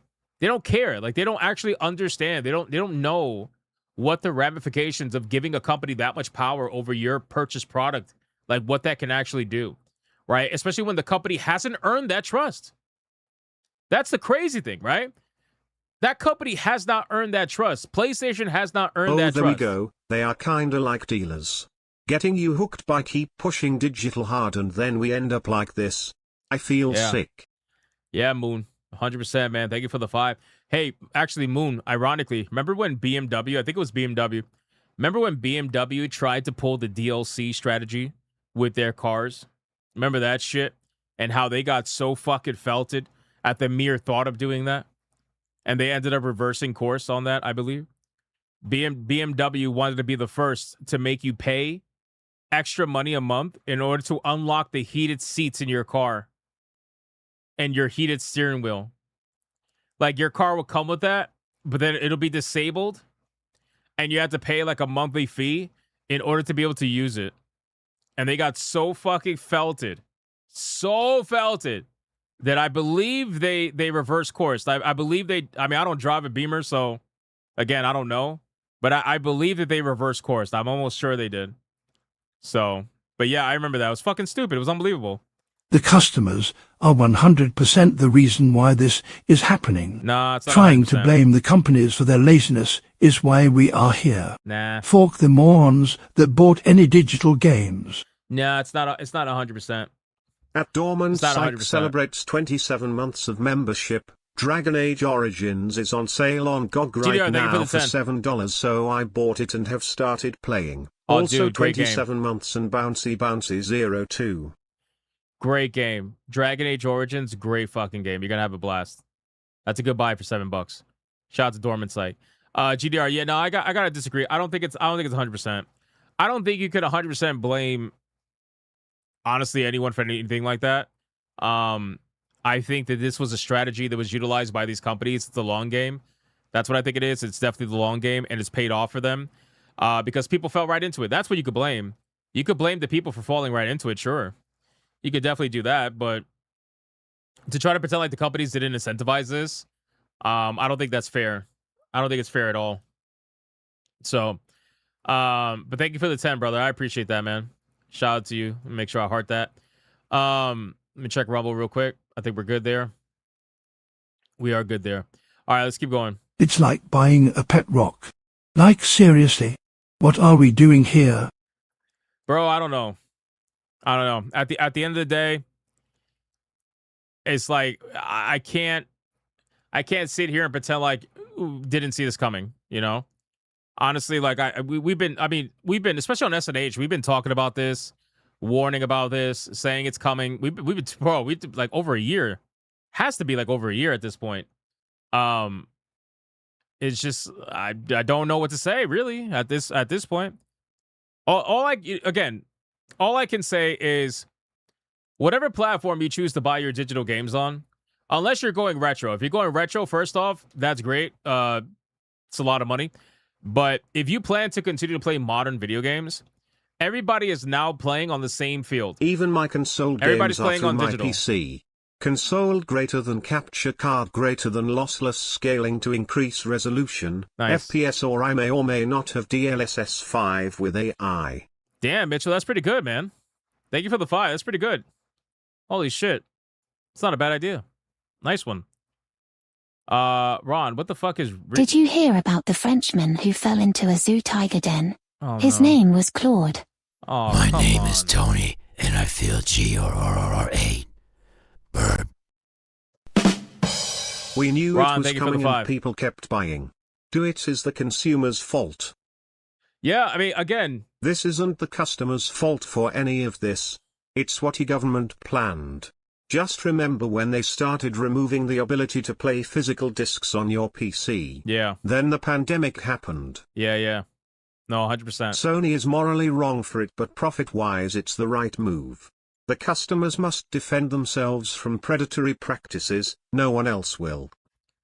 Yeah, I mean, the thing is, like, they didn't view it as predatory, right? A lot of customers didn't view it as predatory, especially in the beginning. So in their mind, they looked at that and they're like, yeah, no, they're selling me this service that looks highly convenient, and I find value in that. Again, convenience sells, right? So it's kind of like both sides are to blame, but ultimately, it's really like, it's definitely more consumer. I think it's more consumer. It's not 100% consumer. I don't think you could do that, but it's definitely more consumer because the consumer kept feeding into the convenience. They liked the convenience, and over time, that convenience leads to the downfall of the, of the product that you enjoy, right? Because the thing is, people rather just buy it digitally from the store if it's the same price instead of going to GameStop or going to whatever and getting a reservation and, waiting in line potentially and all that stuff. Unless it's a midnight release for a major game and people want that experience, ultimately a lot of people just buy digitally. That's just what it is. There's no way around it. It's just what it is. Short-term convenience. The lambs don't know they are headed to the slaughter. Exactly. I couldn't have said it better myself, Mickey. Thanks for the 5, bro. Exactly. 100%. That's like, damn, I couldn't have said it better myself. That's literally what it is. People just looked at that and they're like, yep, this is very convenient. I like this. And, it just leads to the shit, Emulation Nation is back. I do think we are going to see a big rise in piracy. I do believe that. 100%. I do believe that. I think it's going to lead. Digital games cost less. Just consume the product. GTA 6 for $100. What a bargain. Bro. Remember that? Remember they were like, yeah, digital games are going to cost less. Now they're not, by the way. Now they're not. Now you can just pay one price. You're just going to pay one price. Ron, thank you for the 5, man. Can we get the TTS link? Oh, sure. Hold on. Here you go. I'll put it in YouTube chat right there so you guys have it. Okay. Let's hold on. Let's time out real quick. I got to heart these supers that came in that I didn't get to heart. Let me heart them real quick. Thank you guys so much. I appreciate the support. We're climbing our way to tier 2 right now. Nowhere near the new tier 3. So it looks like that's not going to be a thing. But I have over 300 physical games. I never bought a digital game that I couldn't store on a hard drive. That's awesome. So I don't want to hear any BS that it's the company's fault. Don't open your wallet. Yeah, but the thing, GDR, again, GDR, just because you value something doesn't mean other people value it, right? You know what I'm saying? So, like, just because you valued having that physical collection, some people don't value it, and also some people don't have the space to value it, right? A lot of the reason why people don't PC game in Japan and why the Steam machine sold out in Japan is because most Japanese people don't have the living space to have a desktop and monitors and all that stuff, right? They just don't. So console gaming is huge over there. And even though physical collecting is huge over there, they only have enough space to carry a few games at any given time, usually, when you really look at it. So that's why the Nintendo does so well also, right? Because Nintendo usually sells the smaller cartridges, the smaller systems, like the idea, it's like the idea is the same, where the convenience of it being smaller sells itself. So, not everybody unfortunately valued that physical collection, and it ultimately leads to the decision being made. If the number is big enough on either side, it leads to that decision being made. Now, to be fair, again, the reason why I say it's not 100% the person's fault is because you'll get a lot of the time video games that are on sale digitally, but they're not on sale physically. They're always going to be pushing the digital sales versus the actual physical sales. And the companies are doing that for a reason. They wanted you in their store. They wanted you to buy it digitally, so they were enticing people to do it. They were offering discounts and everything to do it. So by continuing to incentivize it, naturally the numbers are going to slowly but surely go in that direction, and that's exactly what they were doing. And now we're at the point where the numbers are so far in that direction that they can rip off the Band-Aid and they're going to feel like nothing's going to happen. Does that really make does that make sense? Again, I don't know. I don't know if I'm making sense, but that's what I think is going on personally. But thank you for the 10. I appreciate it, man. T-Jab said we are 84 away from tier 2. That's not bad. That's not bad. Thank you, T-Jab. I appreciate that, man. All right, boys. Let's we got one more. Sean Sora with $1 on Rumble. Conversation outside my sphere to kids to normies. This isn't Japan. This is the USA. And we used to buy Japanese games at computer conventions back in the 90s to get those games. We made the industry explode. Yeah, I get that, but once the internet was introduced, everything changed, right? It's the same reason why developers now don't actually work very hard to try to ensure that the game runs perfectly or as good as possible before release. Can you remember back then the physical copy? They had a reason to buy them. They were goodie bags. There are a lot of stuff, but now these days they got rid of it. Companies get rid of it. Thank you, Adair Soto. I appreciate that. We'll cover that in a second. Yeah, so that was back in the day. You know what I mean? Like back in the 90s, the internet wasn't really a thing like that. And, with the rise of the internet came the rise of laziness all across the board, by the way. It wasn't just like the buyers, the developers too also got very lazy. And if Xbox they took were advantage smart, of it. they would capitalize on this and double down on physical. Just stick to Sony. Big fucking if though. True. Like we live in a world of smartphones. If the PS6 is going to be $1,200 and digital only, why get a console at all? Just spend a few more hundred and get a good computer. Well, Ryan, Demon Carol, first of all, thank you for the 5. I appreciate that. That's a big fucking if. You're right. Ryan, thank you for the 5. I agree. I think that, like, when I was talking in the segment, I think that question is going to be asked by a lot more people. I think that question is going to be asked by a lot more people than ever before, which is so ironic because PlayStation's like bowing out of the PC market, but ironically, by doing this move, they're going to be introducing people to the PC market more than if they just would have kept everything the way that it was, right? So I think that question that you just asked is going to be asked by a lot of people to themselves. Mentally in their head, they're gonna be like, "What's the fucking point?" Unless you're a brand loyalist or something, then maybe. But that's what it is. But Brian, thank you for the 5. I appreciate that, my man. And Demon Carol, thanks for the 5. Adair Soto, thank you for the 10. I appreciate that, man. And GDR, thank you for the 10. Yeah, like I said, like things change.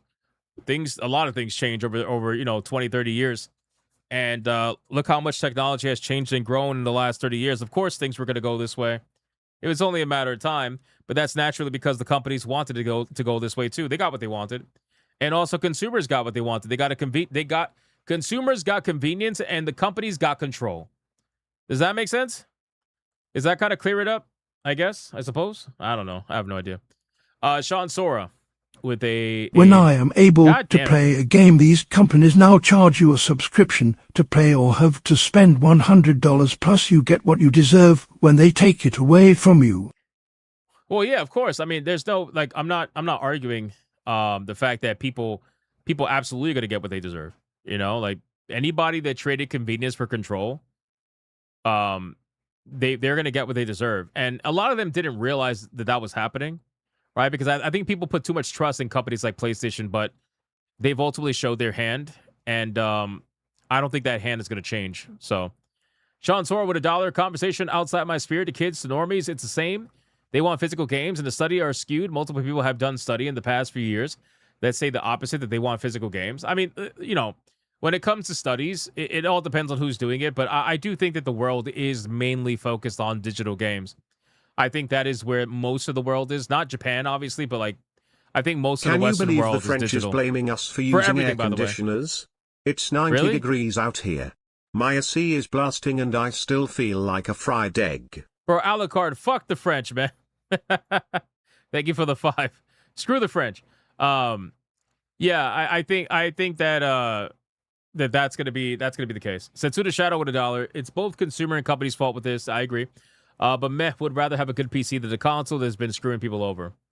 Yeah, again, I think that what this is ultimately going to do is just make people make a choice. I think the choice is going to have to be made, and a lot of these people don't realize that they were going to be put in this predicament. But really, realistically, like the choice has to be made. I think the more invested you are in PlayStation, the less likely that you're going to end up leaving the platform. Obviously, but that kind of goes hand in hand with any platform, right? Like if you're invested in Xbox, you're probably not going to leave Xbox. If you're invested in Steam, you're probably not going to leave Steam. But I think the people that are mid-tier invested with barely anything in either of them, I think that they're going to be definitely more open to options, for sure. I think they're going to be open to options, you know? So that's basically it. Helsing says, changed and grown. It feels more like we're going backwards to me with how everything is right now. Yeah. I mean, again, I just think it's about control. Pandora's box has been opened now. Oh, yeah. Oh, yeah. Pandora's box is not closing. That's it. It's over. Just like Pandora's box opened with AI, it is not closing with this shit. Now that the physical discs are gone and physical media is gone, brother, we are going to see, listen, we're going to get into in the next topic, or maybe this is the topic. I don't know. I don't know at this point. We're going to see, guaranteed, here's what's going to happen. We're going to see EULA changes, a lot of them. All right. All these companies are going to be changing their EULAs again, and they're going to be even more egregious than they ever were before. They're going to essentially just go wild with the legal terms to try to ensure that you don't own a lick of shit, like more than it already is. They're gonna tighten it down. There's gonna be some sort, I gotta imagine, because gaming is the biggest entertainment medium. If you want to go really conspiratorial, I mean, we can if you want. I'm down. I'm always down. But if you want to go really conspiratorial, gaming is the biggest entertainment medium in the world. Governments look to it all the time and invest money into it all the time. What are the chances that after the reduction of physical media and the push for digital media only, what are the chances that now they're going to push for digital ID on these consoles before you can access your digital media that you can't access physically anymore? I'm just saying. Again, like I know, like we're going conspiratorial, but like I'm just telling you. I'm just looking at things. I'm looking at things and I'm like, you know, because it really wouldn't surprise me if these consoles that are used to having these super closed off ecosystems, that are used to having so many restrictions in place, it would not surprise me if PlayStation and Xbox and all that stuff, they start doing Switch this whole like, oh, you got to have digital ID to play, now. you know? What was that, Yamato? Switch to and Steam Machine might be, oh, okay. Yeah, a lot of people might feel the same way. I already know like they're kind of like slowly but surely starting with that, but it would not surprise me if that was the the next step, where digital ID is going to be pushed on PlayStation and Xbox and all this shit. Would not I will surprise kick me. the people that did this to gaming down when they caused this. You get what you fucking deserve. GDR is so pissed. The real Thank you for question the is, 5. will Appreciate it. Stellar Blade 2 come out in time to be physical? Oh, digital ID is coming. They Ooh, like what fuck. they see in China. Fuck, that's a good question. Damn, this is a good conversation, guys. I appreciate it. Mickey, that's a good question. I want to say yes. I feel like, if I remember correctly, 2027 was the targeted release for the sequel to Stellar Blade, if I remember their roadmap from like a year ago. I think it's like the end of 2027, but if it gets delayed to 2028, that might be a problem. However, you also got to think that, damn, because PlayStation's the one that makes the discs, right? So that's the problem. So even if Shift Up wanted to do physical, they wouldn't be able to make the disc, right? Like, it's not going to be able to run on PlayStation. So, damn, I don't know. That's a tough one. I mean, I was going to buy it on Steam anyway. The point is, like, yeah, it's a tough one. I know of a lot of people that have physical copies of Stellar Blade. I have a physical copy of Stellar Blade on PS5. I love that game. I wanted to go out and support it because people were being weird about it. You know, so I went and bought a physical copy for a console I don't even use that much anymore. But yeah, that's a good question. I don't know. Maybe not. Right? Do I think Lords will have a physical copy? I think so. I think they said they were going to. So I think so. Yeah, I don't know. But yeah, I think they are going to push the age verification, which they already are, obviously. And I think digital ID's next. And they're going to use the gaming industry to do it. They are.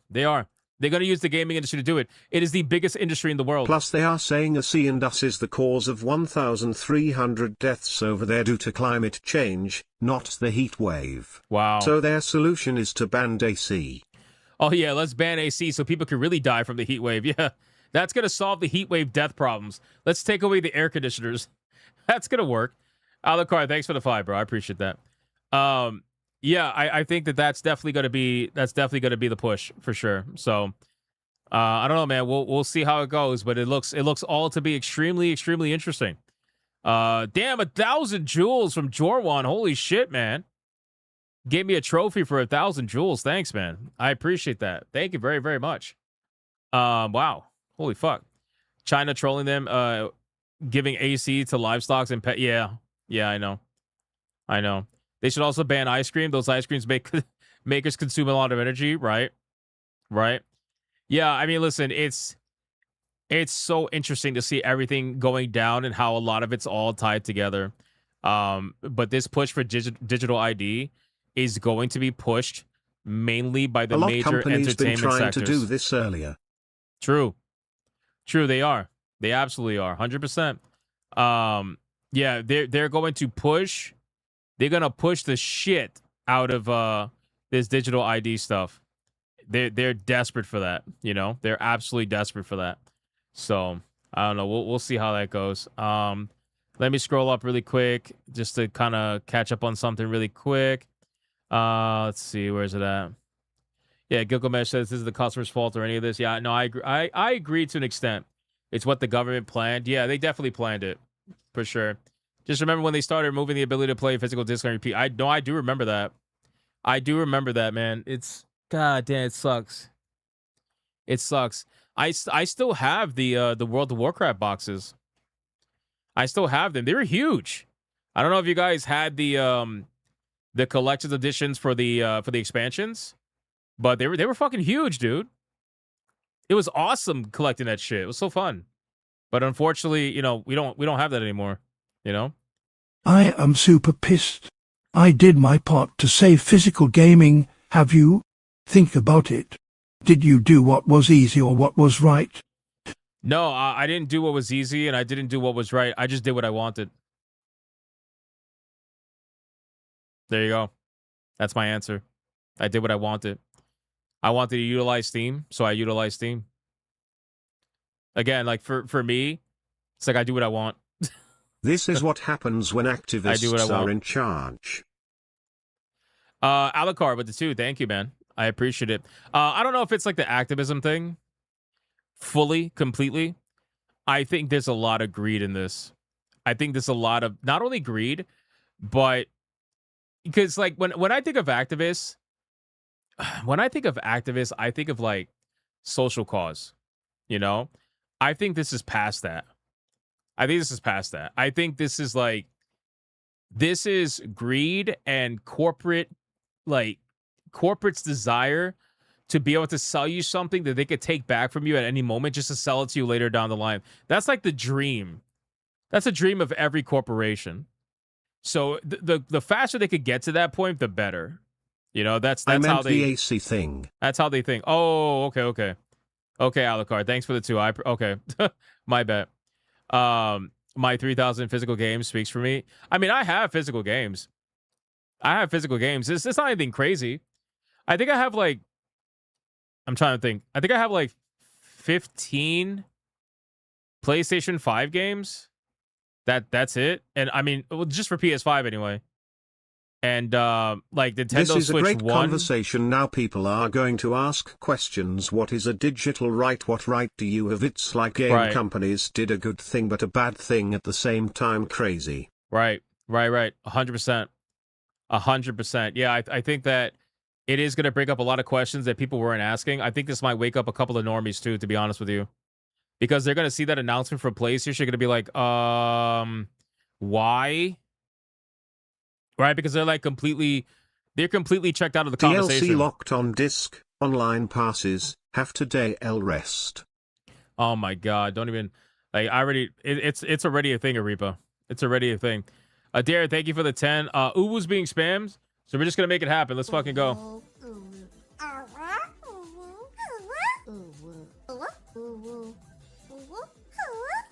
Real quick.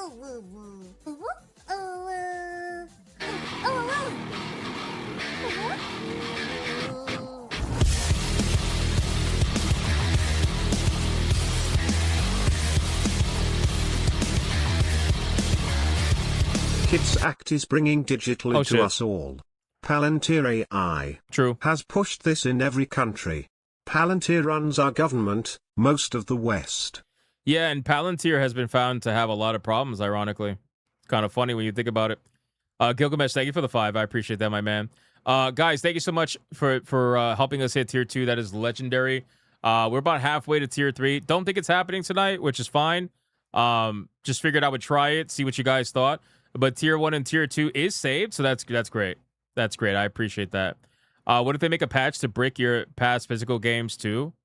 I mean, I didn't really spend much money on them aside from like a couple of them. So, like, again, for me, Steam has earned my trust in terms of like the library. They've proven it time and time again. So until they betray that trust, at this point, like, that's just what it is, you know? But I've given up on consoles a long time ago. PlayStation 5, I only have, like I said, I have 15, I think it's like 15 games. Most of them were like the dollar bin games. Like I bought up a ton of physical copies of video games, and they were super cheap and on sale. Like I think one of them was Watch Dogs Legion. It was so fucking cheap on PlayStation. I remember at GameStop, it was stupid cheap. And there was another one. Immortal Phoenix Rising or whatever it's called. The one from Ubisoft. I got that on PS5. That shit was like $3. You know, I remember buying that. It was something really cheap. You know, so otherwise, like, you know, I don't like paying full price for video games. I'm sorry, I just don't. I've said this many times. Most of the video games, like 98%, 99%, I don't like paying full price for video games. Steam has spoiled me over the years in that regard. So that's just what it is. All right. With all that being said, guys, great conversation. Here's what I'm going to do. Let's do one last topic real quick. Yo, Dietrich Koenig, thank you for the membership over on Rumble. I appreciate that, man. Shout out to you, brother. Thank you for that, sir. Thank you. The reason why I am also mad is because soon there will be no consoles or personal computers. They don't need to make them when they know people will subscribe and be okay with paying on your TV subscription. Well, the personal computer thing, I don't think that'll ever go away. I think they're going to make it harder and harder to attain, for sure. But I don't think it's ever going to go away, because, you know, PCs aren't just for playing video games, right? Like PCs, you could do everything with it. So it's not just like, just because you could play video games on a TV or something doesn't mean that, oh, suddenly like PCs have no use. Like, no, obviously they still have a use. So I don't think that's going to go away. Consoles, I mean, we might get to the point we might get streaming sticks.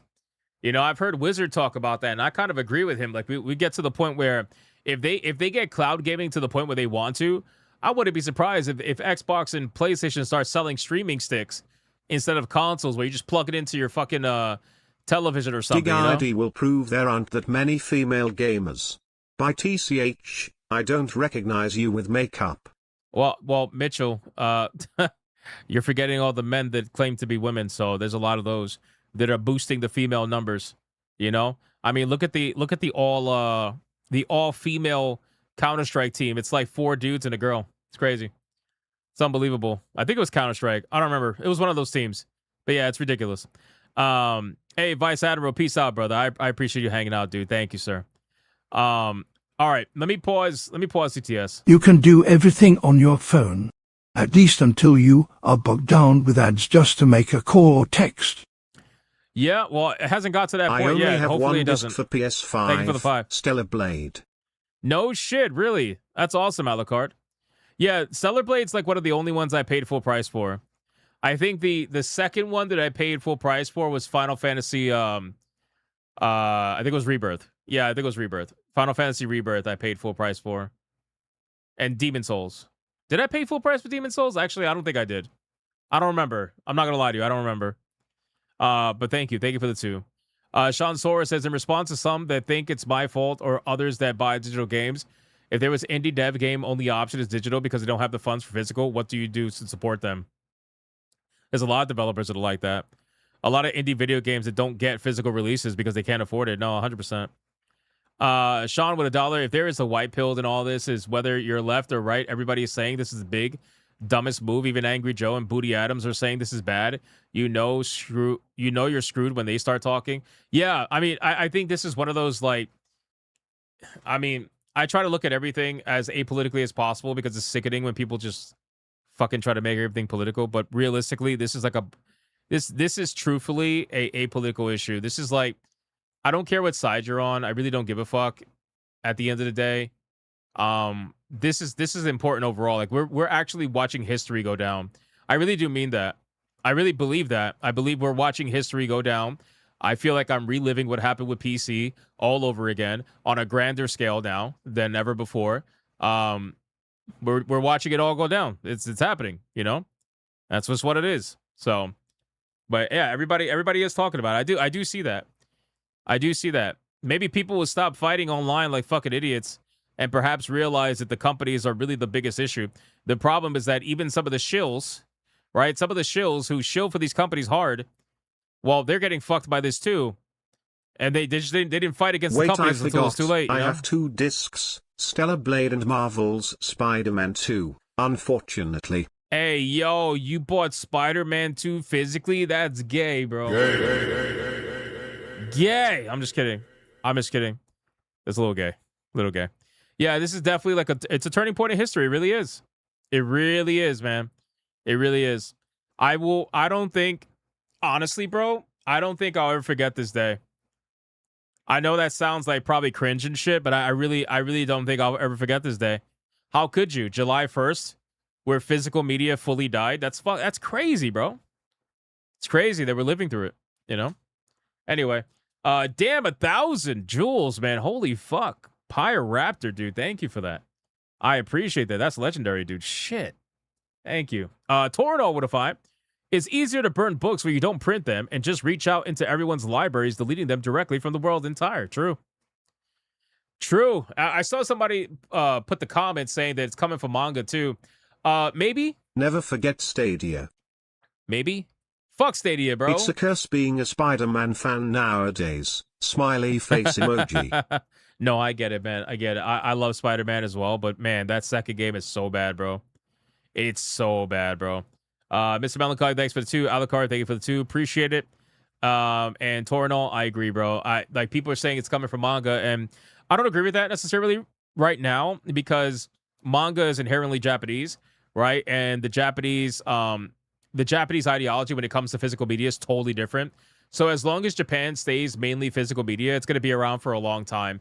It's ingrained in their culture to have that little pocketbook, you know, to have that little book, you know, that you could read on the train or some shit. Like, it's ingrained in their culture. Manga is like the fucking newspaper for them. Like, they pick it up, they read it. Like, I don't think it's going anywhere anytime soon. Now, granted, maybe copies in the US will stop coming, but I doubt it because it's selling like hotcakes. Unlike physical video games, physical manga is selling like hotcakes. So again, you got to follow the money at this point, right? So, and if they do, I'm too naive. I'm definitely not naive, Tiger King. That's definitely not the word. Again, I said that I don't think it's going to happen anytime soon. Not that it's never going to happen ever, right? But even if they do get rid of the manga, I personally have enough manga to last me till I'm dead. So, right now. So, again, I think Once I get more space, I'm gonna definitely surpass 3,000 books. So I think I'll be all right. Personally, I'll be fine. But why do you think I'm collecting so much physical? Like I keep telling people, my personal collection, I try to treat like a museum, like I'm preserving manga or media.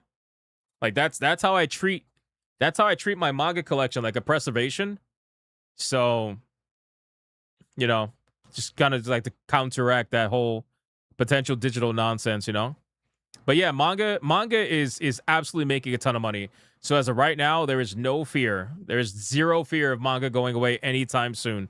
Now, if we ever get to the point where it's not making a ton of money, then we could definitely have the conversation for sure. So, but yeah, I haven't bought any digital manga. I have zero digital manga. I tried subscribing to the service, Shonen Jump, but yeah, I didn't. I ended up canceling it. It was gay. It was absolutely gay. All right. Anyway, I still buy $200 of physical manga and light novels. Let's fucking go. No Hearts Left. That's the way to make it happen. And also too is like books. Books just have that experience physically that is really hard to mimic. You know. Randall with the membership. Thank you, my man. I appreciate that. Shout out to you, brother. Running out of time to play Death Stranding 2 before the August. Bro, I'm already felted, grade 8. Was it bad, that subscription? No, it wasn't bad. It was actually really cheap. But that's the point. That's how they get you, right? I think they charged me like $3. Something really fucking cheap. It was unbelievably cheap. And you get access to all that manga and shit. But it's like, I'd rather have a book, personally.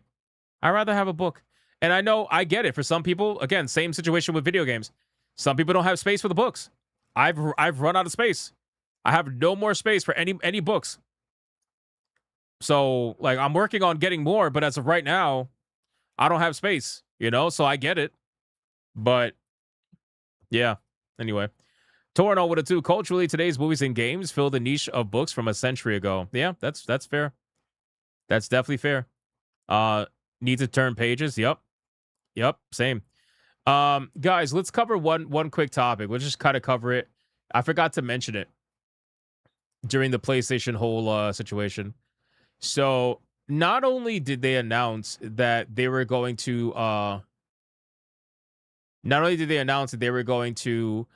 cancel physical editions of video games, but they also announced something that a lot of people are kind of just letting go under the rug for right now because people are pissed about the entire situation going on with the video games.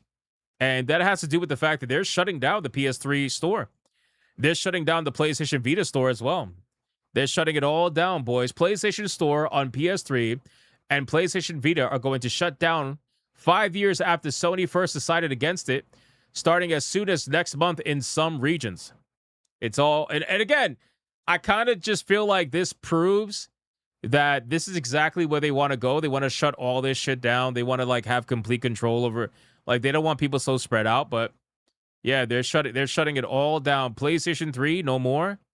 PlayStation Vita, no more. I was actually surprised. I have a Vita still. I think I booted up my Vita like 6 months ago, and I was shocked that it still had a store that I can access products from. I was really shocked. But I thought it was cool. I was like, oh, that's awesome that it still has that experience. Nope. Not anymore. Completely gone. Yeah, that's it. So it's the end of an era. Sony has announced that it's officially closing down a PlayStation Store on PS3 and Vita 5 years after it decided that was going to be a bad idea. Announcing it in the blog post today, Shit Schumann, senior director of Sony Interactive Entertainment of Content Communications, writes, after nearly 2 decades of supporting the PS3 console generation, we want to let you know we will be closing the PlayStation Store on PS3 as well as on PS Vita. Are you getting deja vu? You might remember that we've been here before. Sony announced that this was going to happen back in 2021 before it quickly U-turned on the decision and kept the stores running. Now, though, we're running out of luck. For some regions, the closure is as early as next month. For Mexico, Honduras, and Nicaragua, PlayStation Store on PS3 will close starting August 2026. Damn. They said, fuck the Mexicans. Holy shit, man. They said, fuck the Mexicans, bro. We know this news might be disappointing. Why do they say that? Why? I can't stand when corporations just say, we know this news is disappointing. Like, yes, we know, and you know, So why are you doing it? We already know why you're doing it. This is disappointing to PS3 and PS Vita players who hold a special place in their hearts for this generation of gaming, but we want to fuck you. This is the translation, okay? Here's the translation. We know that having access to this generation is important, but we want to fuck you in the ass as hard as possible by deleting your ability to access this kind of content so that we can sell it to you later down the line as some sort of subscription service benefit by signing up to PS Plus. We want to remove all this stuff and sell it to you later down the line. So fuck you, sir. Fuck you and your love for this generation, you piece of shit. That's what it is, boys. You know that's what it is, man. It's the same thing Nintendo did. Nintendo did the same exact thing, man. They don't give, when they want to sell you GameCube games, they don't care, bro. They don't care. So this is like, this kind of goes hand in hand with that conversation we were having about the PlayStation getting rid of physical media. You know, they're making their moves, right? All these companies are making their moves. Look at Xbox, right? Xbox laying off a metric fuck ton of people. And they're also going to be making some moves regarding their product as well. PlayStation making their moves. At this point, what PlayStation, Xbox, and Nintendo are doing, more so PlayStation and Xbox, is they're fixing their mistakes that they've made for the entirety of this generation, or trying to. Whatever they view as their mistakes, like overspending, over budgeting, whatever, they're trying to fix all their mistakes before 2028 comes around and their next generation of consoles release. They want to fix it all, and while fixing it all, they also want to gain control of it all. That's the two most important things. So stop overspending, and they're taking it so extreme to the point where they're not doing physical copies anymore because they want to supposedly save money, but we all know it's not about saving money. It's more so about gaining control than it is saving money. So they're all like this. Over the next 2 years, we're going to see them make all these moves that is going to culminate in total control, right? Total fuck you as the customer. They want to have complete control over what you say and what you do. I mean, for God's sakes, bro, they have AI in some of these video games that are basically nanny bots, right? Call of Duty has a nanny bot. You say a no-no word, God forbid you say a no-no word on the voice chat, you're done. You're done. This is the kind of gaming we have now. You got nanny bots running around telling you what you can and cannot say, what you can and cannot do. You got companies essentially saying what you can and cannot access, even though you paid for it. Are you going to get a refund? No. Are they going to take it away from you? Yep. Will they sell it to you later down the line? Yep. Basically. It's such a fucked, like, man. What can I say? I really don't know what else I could say that I haven't said already. This entire day, this is all I've been thinking about. I'm like, dude, man, we're really reliving this shit again. That's just what it is. Not only that, microtransactions are going to get even more egregious. I don't even know how that's possible, but it is. Right? It is. It's going to get more egregious. Somehow, some way, microtransactions are going to get more egregious. And they're going to say they have to do these things in order to be able to make up costs and make money. Meanwhile, the entire reason why they're doing any of this is supposedly to save money and cut costs. But somehow that also ends up monetizing us more. It's like the savings that never passed off to the consumer. At least it doesn't seem like that on PlayStation and Xbox. More so PlayStation with their ridiculous dynamic pricing. But anyway, that's a whole other thing. The savings are never passed on to you. It's just passed on to them. You know? So the cost of video games are going up. Now you're not going to get a discount on digital games. Now it's going to be the same price all across the board. Unbelievable, bro. Unbelievable. They want to charge you maximum, bro. They want to charge you maximum money. They want to have maximum control. And look at this. Bro, there's conversations of GTA 6 not even being able to potentially reach 60 FPS on consoles. Bro, this is the major video game release of the century. Well, not the century, maybe the decade.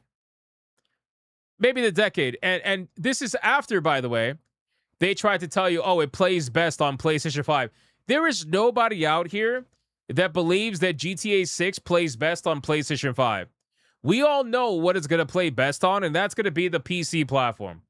We all know that. But Sony has this deal with Rockstar where, you know, Sony bends over and Rockstar just slips it in nice and tight, and they make sure PlayStation gets every inch of promotion, so that at that point, by the time it's run its course, then Grand Theft Auto is going to come out. By the way, would I be crazy?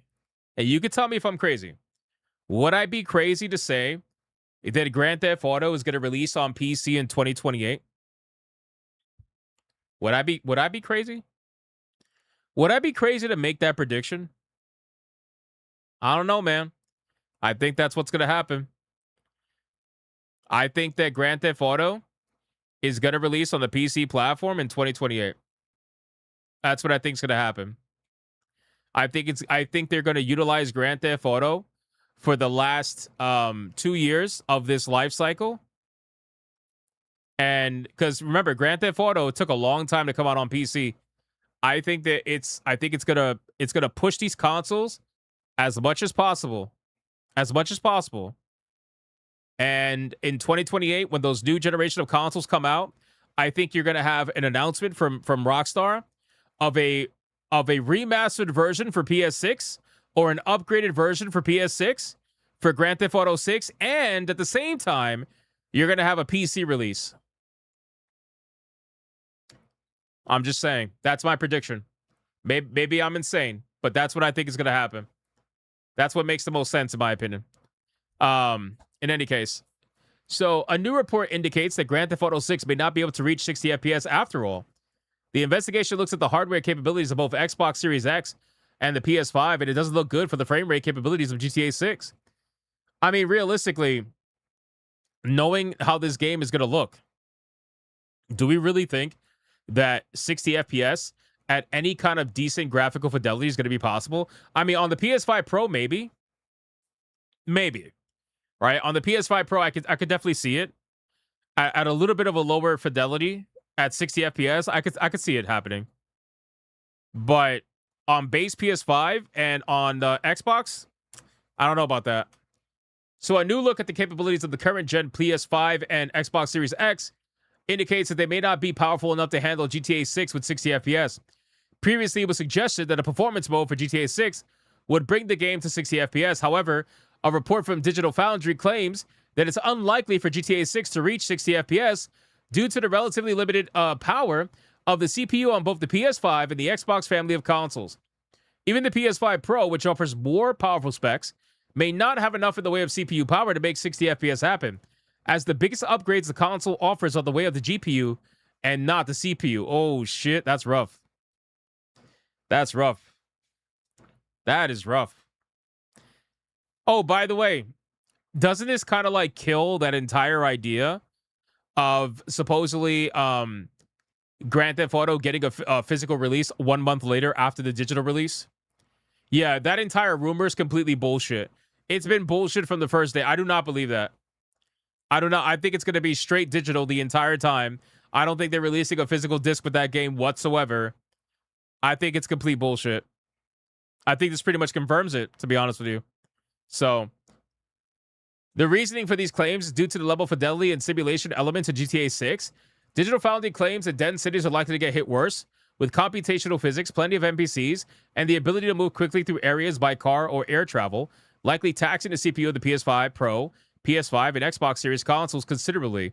Additionally, when GTA 4 and 5 launch as well as Red Dead 2, none of the games are able to achieve 60 FPS on console. They were set to 30 FPS instead, and sometimes struggle to maintain it. Yeah, I think it's going to continue that way. Digital Foundry suggests that Rockstar prefers to maintain fidelity with the frame rate limited to 30 rather than cut down on visuals in favor of higher FPS. Bro, if GTA 6 releases without 60 FPS, that is hilarious to me. I'm sorry. There's nothing more that I could possibly say. If it releases without a 60 FPS mode, and they're like, yeah, it plays best on PlayStation, get the fuck out of here, bro. Get out of here. So not only are we killing physical media, not only are we regressing from every sort of metric in terms of customer service or anything like that, but now you just flat out can't even hit 60 FPS for your most hyped video game that you're ever gonna have. It's not like you're gonna have another Grand Theft Auto for the PS6. Grand Theft Auto 6 is going to be basically remastered for the PS6. You're not going to get a Grand Theft Auto 7. Bro, I think that's so funny to me. I'm sorry. I think it is. But, hey, people are going to eat it up. They're going to eat it up. They're going to be like, this is the best 30 FPS. You know what I love? The biggest cope. Oh, my God. The biggest cope is from people that say, oh, what does it matter? You can't see the difference between 30 FPS and 60 FPS anyway, bro. Bro, every time I hear someone say that, I'm like, do you really think that? Are your eyes really that bad? Do you seriously think that? I can spot 30 FPS and 60 FPS from a mile away. Especially the faster the video game. Like 30 FPS and 60 FPS is absolutely detrimental in fast-paced video games. Games like Counter-Strike, games like Forza. There is a lightning fast difference between 30 and 60. But you'll have people that completely cope about it. Be like, you can't see the difference anyway. The human eye can't see the difference anyway. That's what I read on Google. Google's never wrong. It's like, bro, stop it. Let's relax a little bit. Stop it. It's absolutely noticeable. Anyway, so I thought that was pretty damn funny. And that's basically it, boys. That's basically it. You got the 2 stores shutting down. You got GTA 6 not potentially running at 60 FPS. It's all a fucking... It's all a joke. It's a joke. I really don't know what else to say other than that. It's a joke, man. So sad. What can I say? Let me check Rumble really quick. We got Deadeye's Lock with the dollar says, what does the Democrats and Republicans have in common besides being control-heavy retards? They both still take L's from the list of accountability. Oh, shit. Oh, shit. Might be a little bit of truth to that, sir. Let's resume I TTS. read mangas online. I do have few physical ones. That's cool. Alucard, that's Remember cool. when Thanks we for the thought bro. digital would be cheaper? Embarrassed smiley face emoji. Well, we thought digital would be cheaper because At they Sir said it was going to be cheaper. Loins celebrates 11 months Thank of you, Ariba, membership. for the 2. GTA is best played in a porta potty. GTA and a porta potty. I don't know about that. Sir Loins, thank you for the 11 months. I appreciate that. Yeah, Aripa, we thought digital would be cheaper because they were saying digital would be cheaper. They were like, yeah, if we don't have to worry about physical copies, we could pass those savings on to you. Yeah, sure. Sure you would, you know? Sipping it easy, damn, is spamming jewels, man. I appreciate that. 200 jewels twice, it looks like. Maybe more than that. I only just saw the recent 2. It's hard to see them. But thank you, man. I appreciate that. Guys, fantastic stream, man.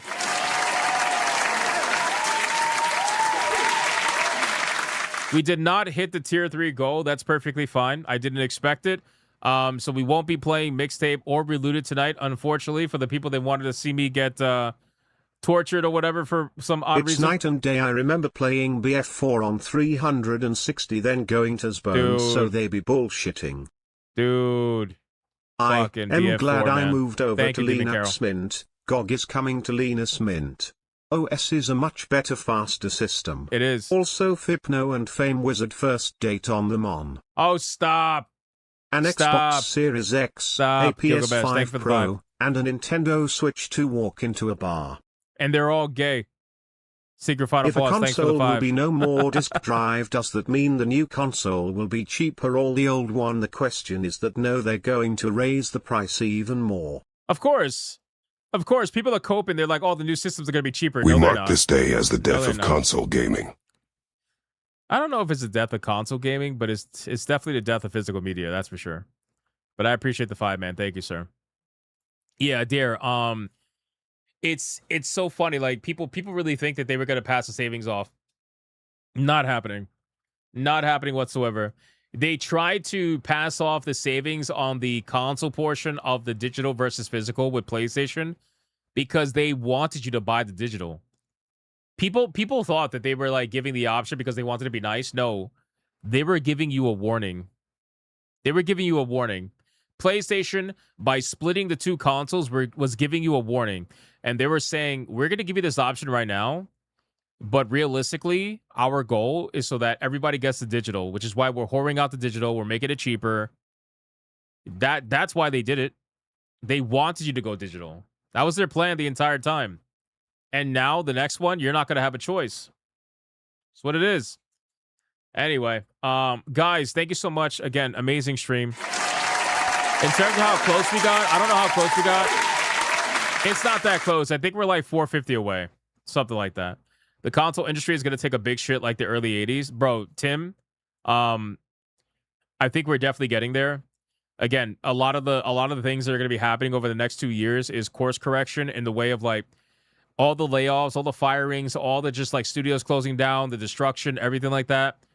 It's definitely coming. Even with all this like physical media nonsense, it's coming no matter what.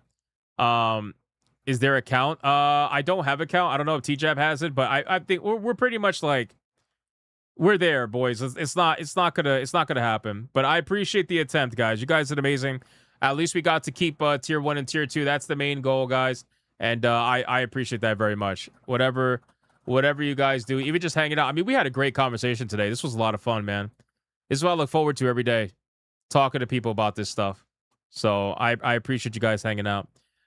They're cutting the fat, not changing course. I don't know, man. I don't know. When I talk about changing course, I don't mean to complete 180. Like when I say changing course, I mean like there are certain things that they're going to be doing that is going to be completely different from what they were doing before.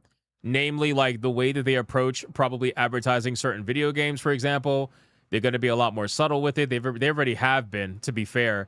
There's certain things that they're going to change up that to avoid the nonsense that they've been dealing with for the last couple of years. That is their fault, Thanks by the way. to public-owned companies and idiot consumers, gaming is ruined and will never be the same. Bro, that's why I want Steam to stay private, GDR. I want Steam to stay private. TJAB says we're 393.75 away, guys. Yeah, we tried, man. We definitely tried, boys. That is quite far apart, but we tried. It's all good. Oh, that was a good Hypno, attempt. I cannot wait for Saturday. This conversation, everyone else is going to get involved. Yes. This Saturday on SNH is going to be very, very interesting. We got Atreus and Kato. We'll be back, hopefully. So we got a lot of stuff to go over. It's a lot of stuff to go over, so we'll see. I want you to suffer like Leon with Netflix DMC Season 2. Did he watch that? Fuck, I didn't even watch the first one, bro. I would never touch that shit. Oh, God. No, thanks. Boys, a couple of things really quick before we exit.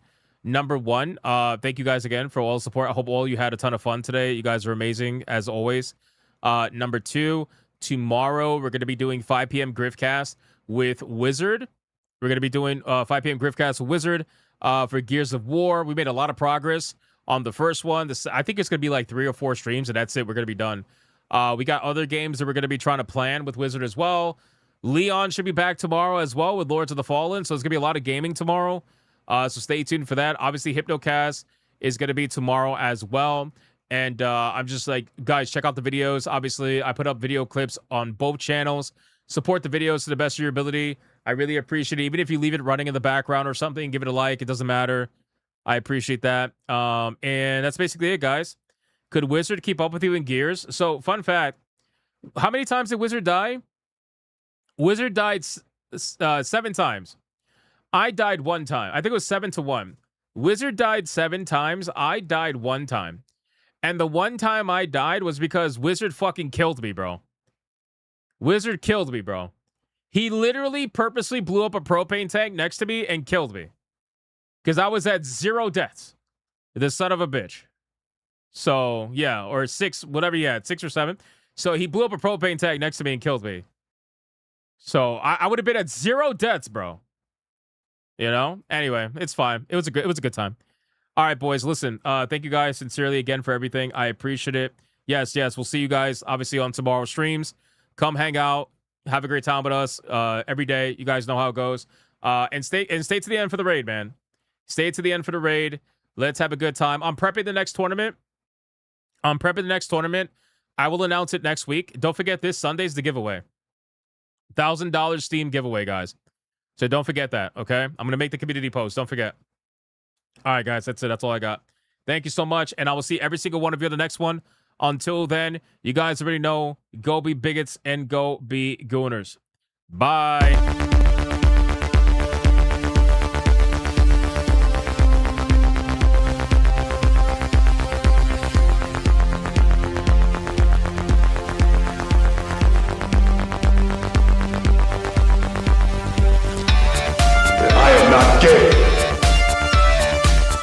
relationships with women and sex with men. And I got news for you. That means you get.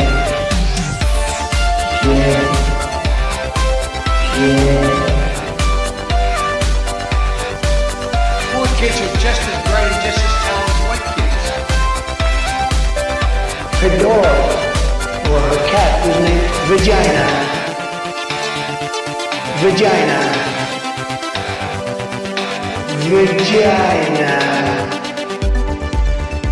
Put a ticket in, make her gay. Fuck Indiana Jones, put a ticket in, make her lady gay. Fuck Indiana, put a ticket in, make her gay. It means put a chicken in a queenie and make her fucking gay. Fucking pronouns! Fucking pronouns!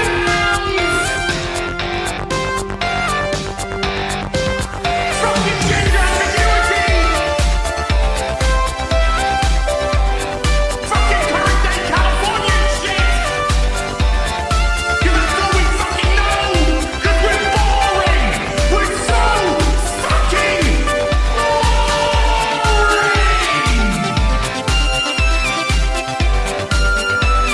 Twitter hole! Twitter hole!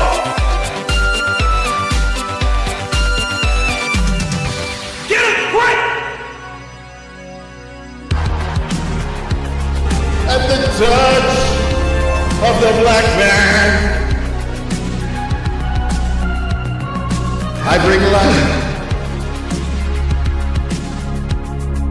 I bring life.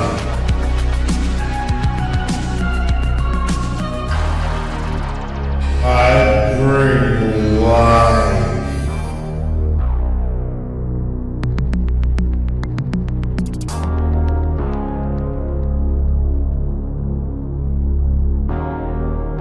I bring life.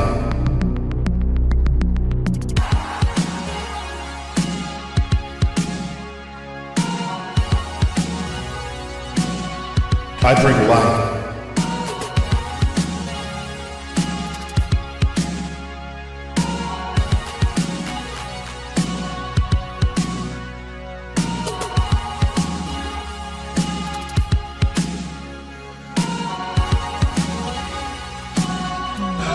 That's right!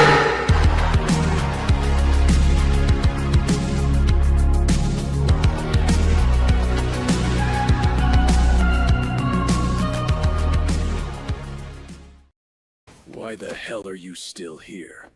Go on. Get out of here. Go play some video games.